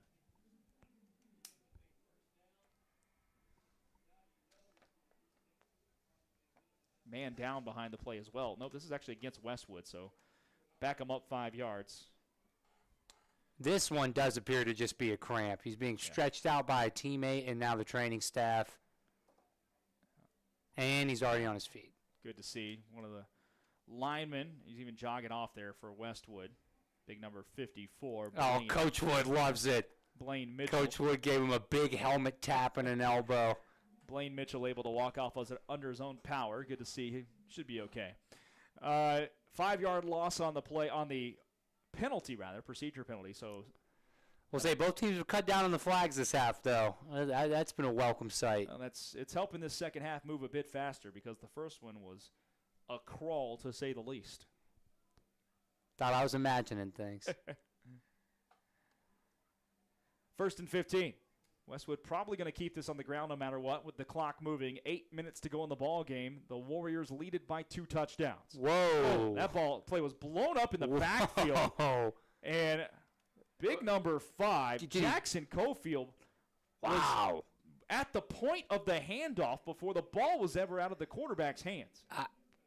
And they're certain that there wasn't a neutral zone infraction or a jump off sides. That's why I first said that. But he came in there, number 5 in white, folks. He's been making plays all night, including an interception with bad intentions. Looked like the Jadeveon Clowney play against Michigan some years ago. Yes. In the Outback Bowl, or in the Citrus Bowl back in the day. Reminiscent of Troy Polamalu jumping over the line on that field goal. Timed it perfectly. 2nd and 20 here for Westwood as the clock continues to roll down. And timeout called as the referees stop play. Another penalty goes against Westwood. I didn't see what it was, but it's another 5-yard penalty. Big number 54, Blaine Mitchell, checks back into the game already after having to step aside with a cramp for a minute. Clock continues to run, though. 18 seconds on the play clock, 7 minutes on the game clock.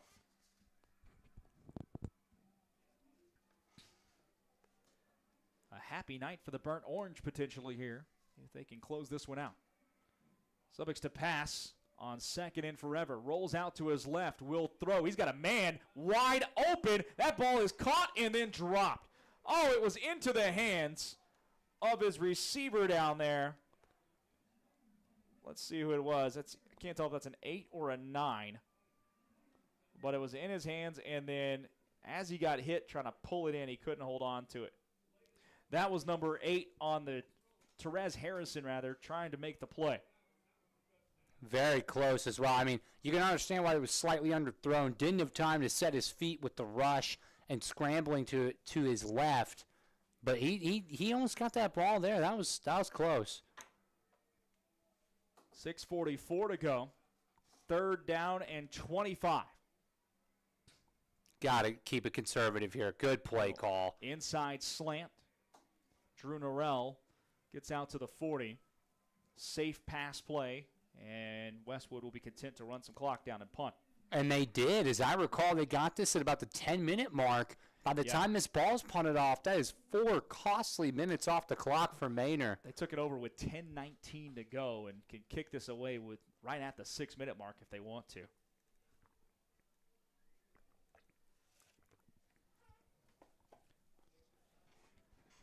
Jordan Clark is deep for the Mustangs. We are halfway through the 4th quarter.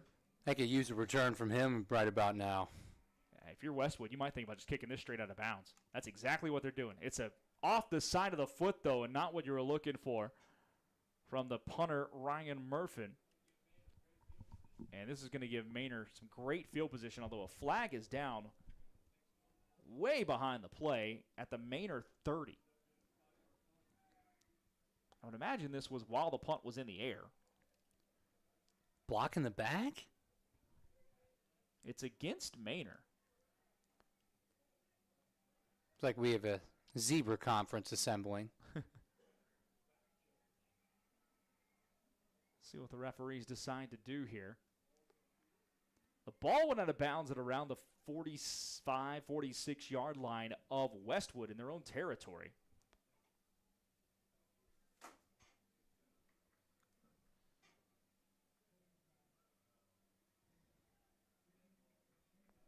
Penalty goes against Manor.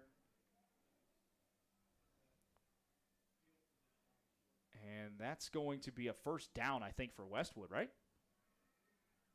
Oh, that is a backbreaker. It looks like the offense is staying on the field here.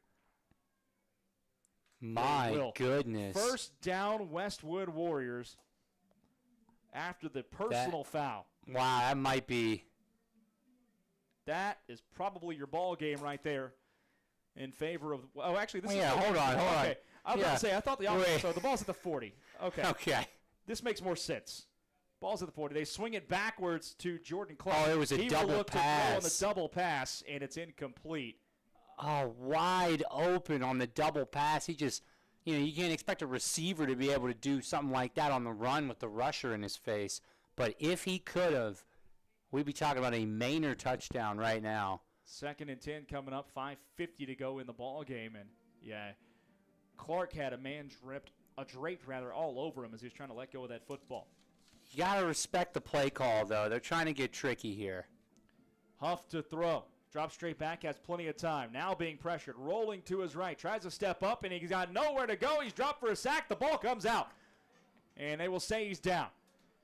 But it was Archias Coy in there once again. Looked like he had a little help from Murphin. And it is 3rd down and a long 19 coming. I will say Huff is not at a bad game, but I can see why his tailback, Xavier Hill, was frustrated there. Instead of never going broke by taking a profit and just taking that check down, he tried to play hero ball and make a play down the field. He had Xavier Hill for a 1st down and much more on a little wheel route in the flat, and he just didn't see him because he was looking too far downfield.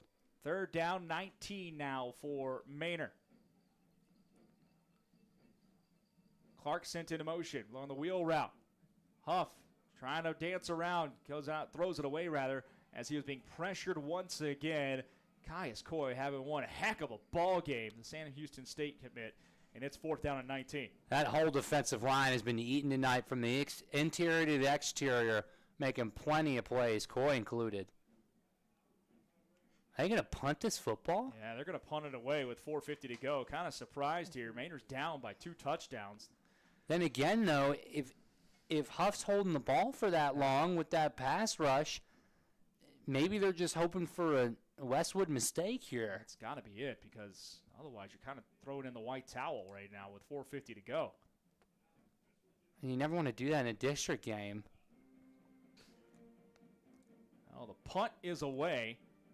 It'll send Drew Norrell back. He's going to let that bounce. It's a friendly Manor bounce that'll roll all the way down to the 13-yard line. So great field position a great punt for Manor and rough field position for Westwood. But more importantly for the Warriors, they have the ball with 4:39 to go and a chance to close this game out. Real quick, AutoNation Chevrolet proudly supports Round Rock ISD football programs. If you're looking for a big win, shop their unbeatable selection of new Silverados, Colorados, Equinoxes, Trax, and more. Plus, score some cash for your car by selling it to the team at AutoNation Chevrolet. Get your quick online appraisal now at AutoNationChevroletWestAustin.com. That's AutoNationChevroletWestAustin.com. Then, hey, you get paid the same day. I promise you. It's that easy, folks. Visit AutoNation Chevrolet at 183 in Duval today. Together, let's drive. Every time I read that, I have a problem of not wanting to do the Duval part like you would do the Jacksonville Jaguars. Duval. Duval. Yeah. Now we have a quick score update from Lincoln Financial Field in Philadelphia. As it looks like Army, the Black Knights, will take care of the Temple Owls. It is 42-14 with less than 2 minutes to go.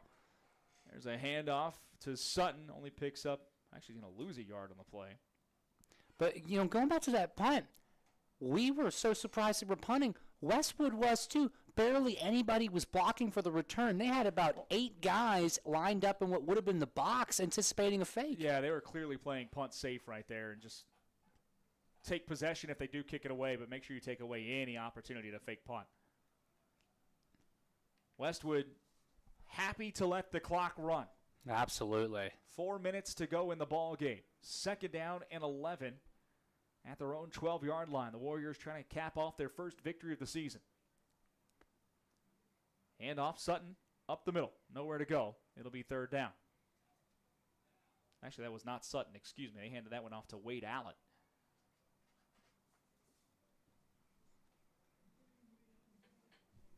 That was just Allen's 4th carry of the season by my count. And tick, tick, tick goes that clock. By the next time a play is going to be run here on 3rd and 11, we'll be well under 3.5 minutes. Time's running out for the Mustangs. It's getting to miracle territory. Got to imagine Westwood just keeps this one on the ground and happy to punt it away again if they have to. The defense has put the clamps down on Manor here in the second half. Manor is scoreless in the second half. They will throw, though. Up the middle, trying to escape. Quarterback Cooper waits, and he will escape right into the waiting arms of the Manor Mustang defense. It'll be 4th down. Inexplicable why you're putting it at risk there for a sack, fumble, or anything like that. It didn't cost them, and, sack runs the clock too, but incompletion pauses the clock. There's just so many bad things that could have happened there. Smart play there, though, by the quarterback to just take the sack and let the clock keep running. It's going to force Manor to call a timeout with 2:59 to go in this football game. Manor has 2 left after this one. Westwood leading by 14, trying to cap this thing off. Don't forget, folks, we're back in action here tomorrow night at the Kelly Rees Athletic Complex. Right here on the iHSFAN Network. You can join myself and Ike Kohler. Stony Point taking on McNeil at 7 o'clock. Also on the network tomorrow night, Round Rock will face Cedar Ridge. Like and subscribe as you watch and listen tonight here on YouTube. And every time we go on air on the iHSFAN Network, you'll get that notification saying, hey, they're live. Go watch your football right now, and you won't miss a single game all season long. I will say, especially in the second half, this Mustang offense has been a far cry from what it usually is. I mean, you're looking at, they put up 27 in a loss against Austin Bowie. They were held to 14 against Killeen. But, they put up 43 last night against the Hutto Hippos in a big district win. I mean, they have been certainly held in check. As the snap. Snap goes over the head of the punter out of the end zone. That's a safety. It'll be 2 points for Manor, and they'll get the football back now with a little bit of a heartbeat left with 2:59 to go. Is this the beginning of a miracle here at the Palace for Manor? Probably not, but yikes. That is the last thing they needed to happen there. I guess the only thing that could have been worse was a blocked kick for a touchdown or a return from Clark. But now you have to deal with a return from Clark again unless you kick it short. Yeah, 28-16, and you got to figure out how you want to play this now if you're if you're Westwood, as Manor able to add 2 points to the score, 28-16. A snap sailing over the head of the punter and out of the back of the end zone. Maybe some District 25 6A scoreagami tonight. 28-16. You don't see that a lot, folks.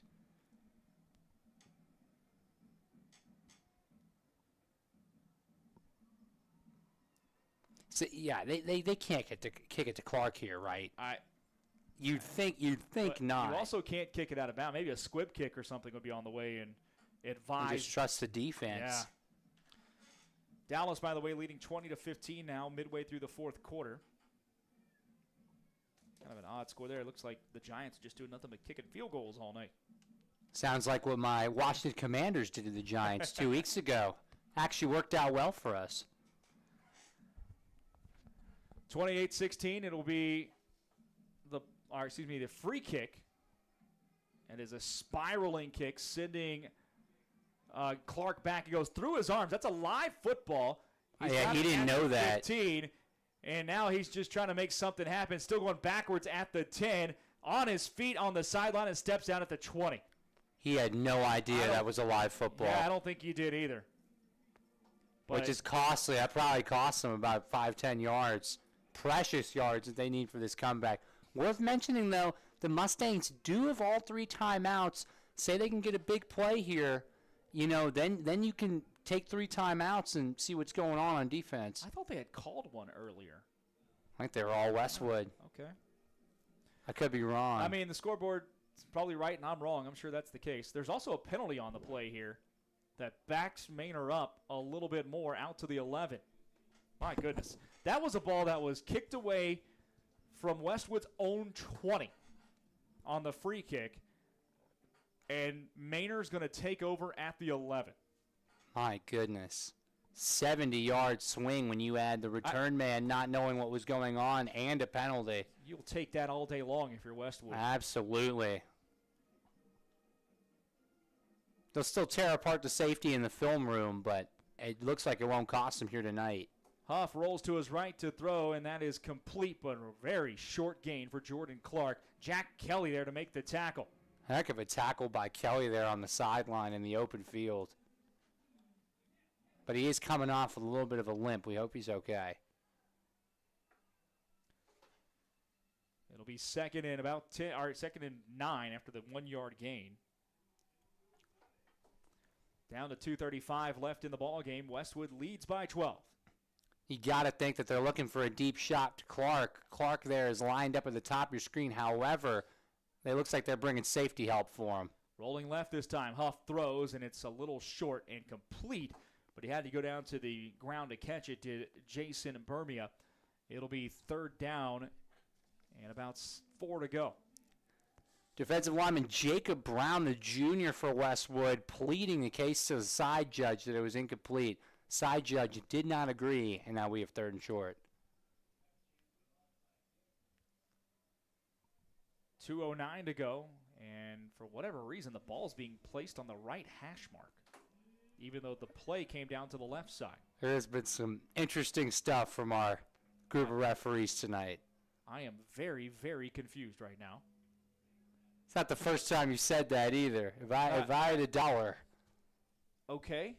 The ball was caught outside the numbers on the near sideline, but it's being placed on the right hash mark. And Coach Wood, just like us, has been confused all night. You can see here at the bottom of your screen, folks, he is walking all the way to the referee. He's past the numbers in a game that's pretty much out of hand, and he's winning, and he's been this frustrated. You don't get to choose your hash mark. Okay, there's a penalty on the play. They're calling it incomplete pass. They're bringing it back. Okay. My goodness. That helps. So that means they didn't adjudicate the yard line right. Okay, so it's an incomplete pass. I'm like, that doesn't make sense to put it on the hash. 3rd and 9 now. Huff to throw. And that will be complete as he finds his receiver down the right sideline. Still on his feet to the 35. Johnny Buhenjwa gets a nice little 23-yard pickup and a first down. Manor's got to go fast, though. Another catch for Buhenjwa tonight. Westwood trying to cling on to this lead so they can have a really joyful day at school tomorrow, walking the hallways in the win column. Ball spotted officially at the 34. 2:07 left in the game.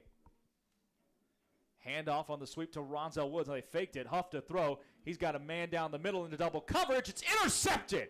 Picked off down the middle by Josh Hansen, and that will seal the first victory of the year for the Westwood Warriors.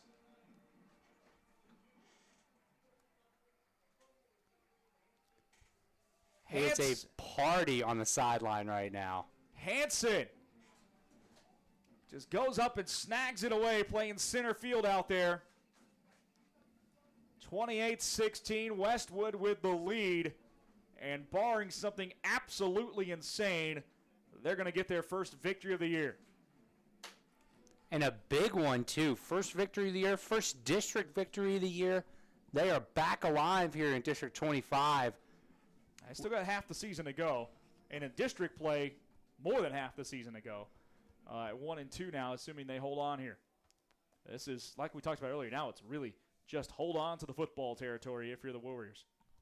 But the thing is, now they have margin for error up 2 possessions. Even if the worst happens here, you're probably still okay. Handoff to Sutton. Picks up a 2 or 3. And let's see if Manor decides to use timeouts. They do not. They're letting this clock roll.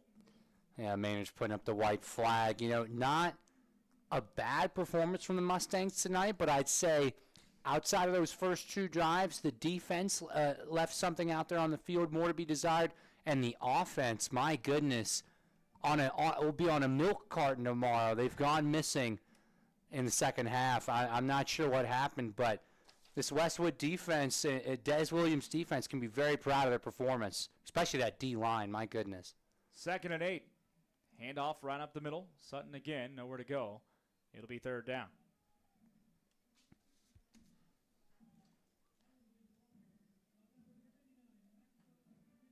Excuse me. I don't know if that was Sutton. That might have been. That was not Sutton. Excuse me. That was Allen, the ball carrier. Down to 50 seconds in the ball game. Westwood should only have to snap it one more time. Allen, the running back. Subix, the quarterback. Looked like there was movement on the left side.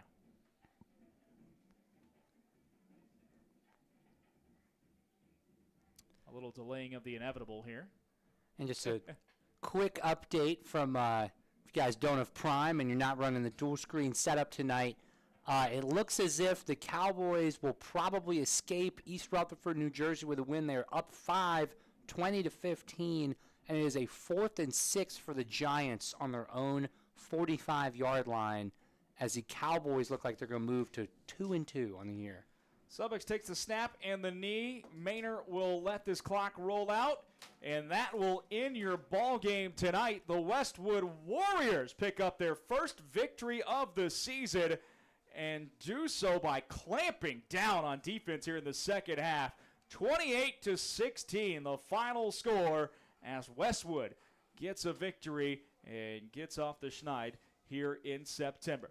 We're going to step aside for just a second, come back, tell you it all went down, get you caught up on scores, and then get you set for tomorrow night's Friday action as well. Westwood with the victory, 28-16. This is Round Rock ISD football presented by Covert Ford on the iHSFAN network.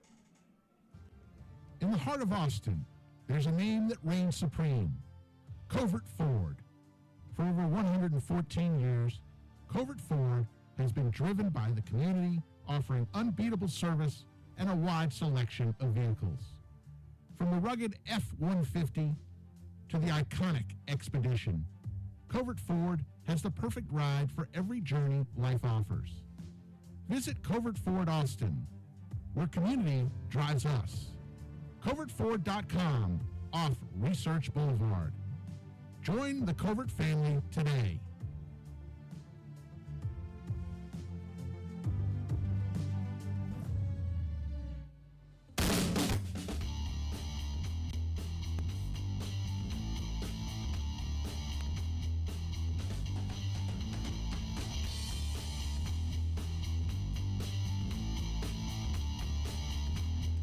28-16, your final score as the Westwood Warriors pick up their first victory of the year, defeating the Manor Mustangs tonight. Here's how it all went down at the Kelly Reeves Athletic Complex. These two teams defensively traded possessions and punts for about the first half of the opening quarter. And then Westwood found the way for a field goal to take a 3-0 lead on a 6-play, 66-yard drive. Josh Jack with a 27-yarder to make it 3-0. Manor, though, answered with a 9-play drive of their own, going 62 yards. And it was the quarterback, Cam Huff, finding his star receiver, Jordan Clark, for 18 yards. That made it 7-3. Westwood found an answer, though, got back to the 11-yard line on their offensive possession. Were sacked all the way back to the 21, but a 38-yarder was good from Joaquin Zavala. That made it 7-6 late in the first quarter. Manor got the football right back, and Xavier Hill would find a 35-yard touchdown run on a 6-play, 73-yard drive, making it 14-6 in favor of Manor. Two teams would trade punts, and then Westwood threw an interception after getting great field position, but this was a key point in the game. Manor takes the ball over at their own 40 and go 3 and out. Westwood's defense really clamping down, and Westwood got great field position because of some penalties at their own 50, and they were able to capitalize right before the half as the quarterback, Cooper Waits, was able to find Drew Norrell for 19-yard touchdown pass. That made it 14-13 at the break in favor of the Manor Mustangs. Manor on their third play of the third quarter, as they got the ball to start the half, fumbled the football deep in their own territory. Westwood takes over at the Manor 29 and punches it in to take the lead where they would never look back. Xavier Sutton capped off a 7-play, 29-yard drive with a 1-yard plunge. The 2-point conversion was good. That made it 21-14. Manor was then held over to a turnover on downs at the 50. Westwood takes over, takes it right back down the field and scores again. This time Drew Norrell from 5 yards out, capping off a 9-play drive, making it 28-14. The defenses would just kind of play a stalemate from there. Westwood would have a safety safety go against them as a punt snap was gone through the end zone over the punter's head to make it 28-16. But no more would be had, and the Warriors find themselves with their first victory of the year, a 28-16 triumph over Manor tonight. Westwood moves to 1-4, 1-2 on the season in district play. Manor falls to 1-3 and now 1-1 in 6A District 25. Ryan, your final thoughts on the contest? Well, what a game we had here tonight as Westwood secures its first victory and first district victory of the season. What I would mainly say is that, like you said, that key point in the second quarter, a interception is thrown by Waits. Westwood could have held their heads. Instead, the defense comes out there with a spark inside of them, gets a 3-and-out, and then immediately Westwood goes down the field and scores. And that's just a huge momentum swing. They didn't get the 2-point conversion due to a penalty. That's fine. They kick the extra point. They go into half down 1 instead of going into half down 8, or potentially even worse if the defense had gotten sliced up there. And then the defense comes out in the second half and, goes out there and shuts Manor down. No offensive points for Manor. Manor got 2 points on a bad snap and that led to a safety. What a performance from the Westwood defense today that, as we said, returned a lot of starters, but like Manor's defense had struggled throughout the year. What a win for the Warriors, and who knows, with how much parity there is in this district, who knows what could happen. Yeah, a lot of time to go still in district play as Westwood season now half over, but in district play, everything left to play for with 5 district games to go in the season for them. Let's run you quickly down the scoreboard. Games going around the area tonight. Tripping Springs 63-0 win over Aikens. Travis beat Eastside 55-8. Liberty Hill shuts out Navarro 64-0. Connolly a 35-0 lead at the half at last report over Crockett. Everything else tomorrow night. Don't forget, I'll be right here tomorrow night with Ike Kohler for McNeil versus Stony Point on the iHSFAN network that you can see live. Just hit like and subscribe, and you'll be able to have that game live for you right here tomorrow night on iHSFAN. That's going to wrap it up. Quick updates. Sorry, I meant to give you 2 more score updates. In the NFL, the Dallas Cowboys lead the Giants 20-15. They're at the 2-minute warning. Dallas looks like they're able to wrap that one up and get out of there with a victory. Close game tonight up in East Rutherford. Which is good news. However, this is just breaking, unfortunately, for Cowboy fans. I hope you're sitting down. Micah Parsons was carted off the field with an apparent leg injury. Thoughts and prayers to Micah and the Parsons family. Yeah, definitely so. And then in college ball tonight, Army a 42-14 victory over the Temple Owls. That'll wrap it up for us here at the stadium. Ryan, appreciate you filling in tonight. Great job. My color commentator, Ryan Hopper. I'm Brad Tillery, and for all of us here on the iHSFAN Network, we thank you so much for spending your Thursday night with us. We'll talk to you again tomorrow from right here at the Kelly Reeves Athletic Complex, where Stony Point will take on the McNeil Mavericks in a big 6A District 25 game, 7 o'clock kickoff, 6:45 your airtime tomorrow night for some more Round Rock ISD football presented by Covert Ford. We'll see you then. Have a great Thursday evening. Enjoy your Friday fun day, and we'll talk to you tomorrow for some Friday Night Lights. Good night, everybody. Listening to the Horn Webcast Network, powered by iHSFAN. If you're interested in advertising on or privately supporting this webcast, please reach out to us on Twitter at iHSFAN. All audio rights of this webcast presentation belong to iHSFAN, and any intent to rebroadcast or retransmit must have express written consent from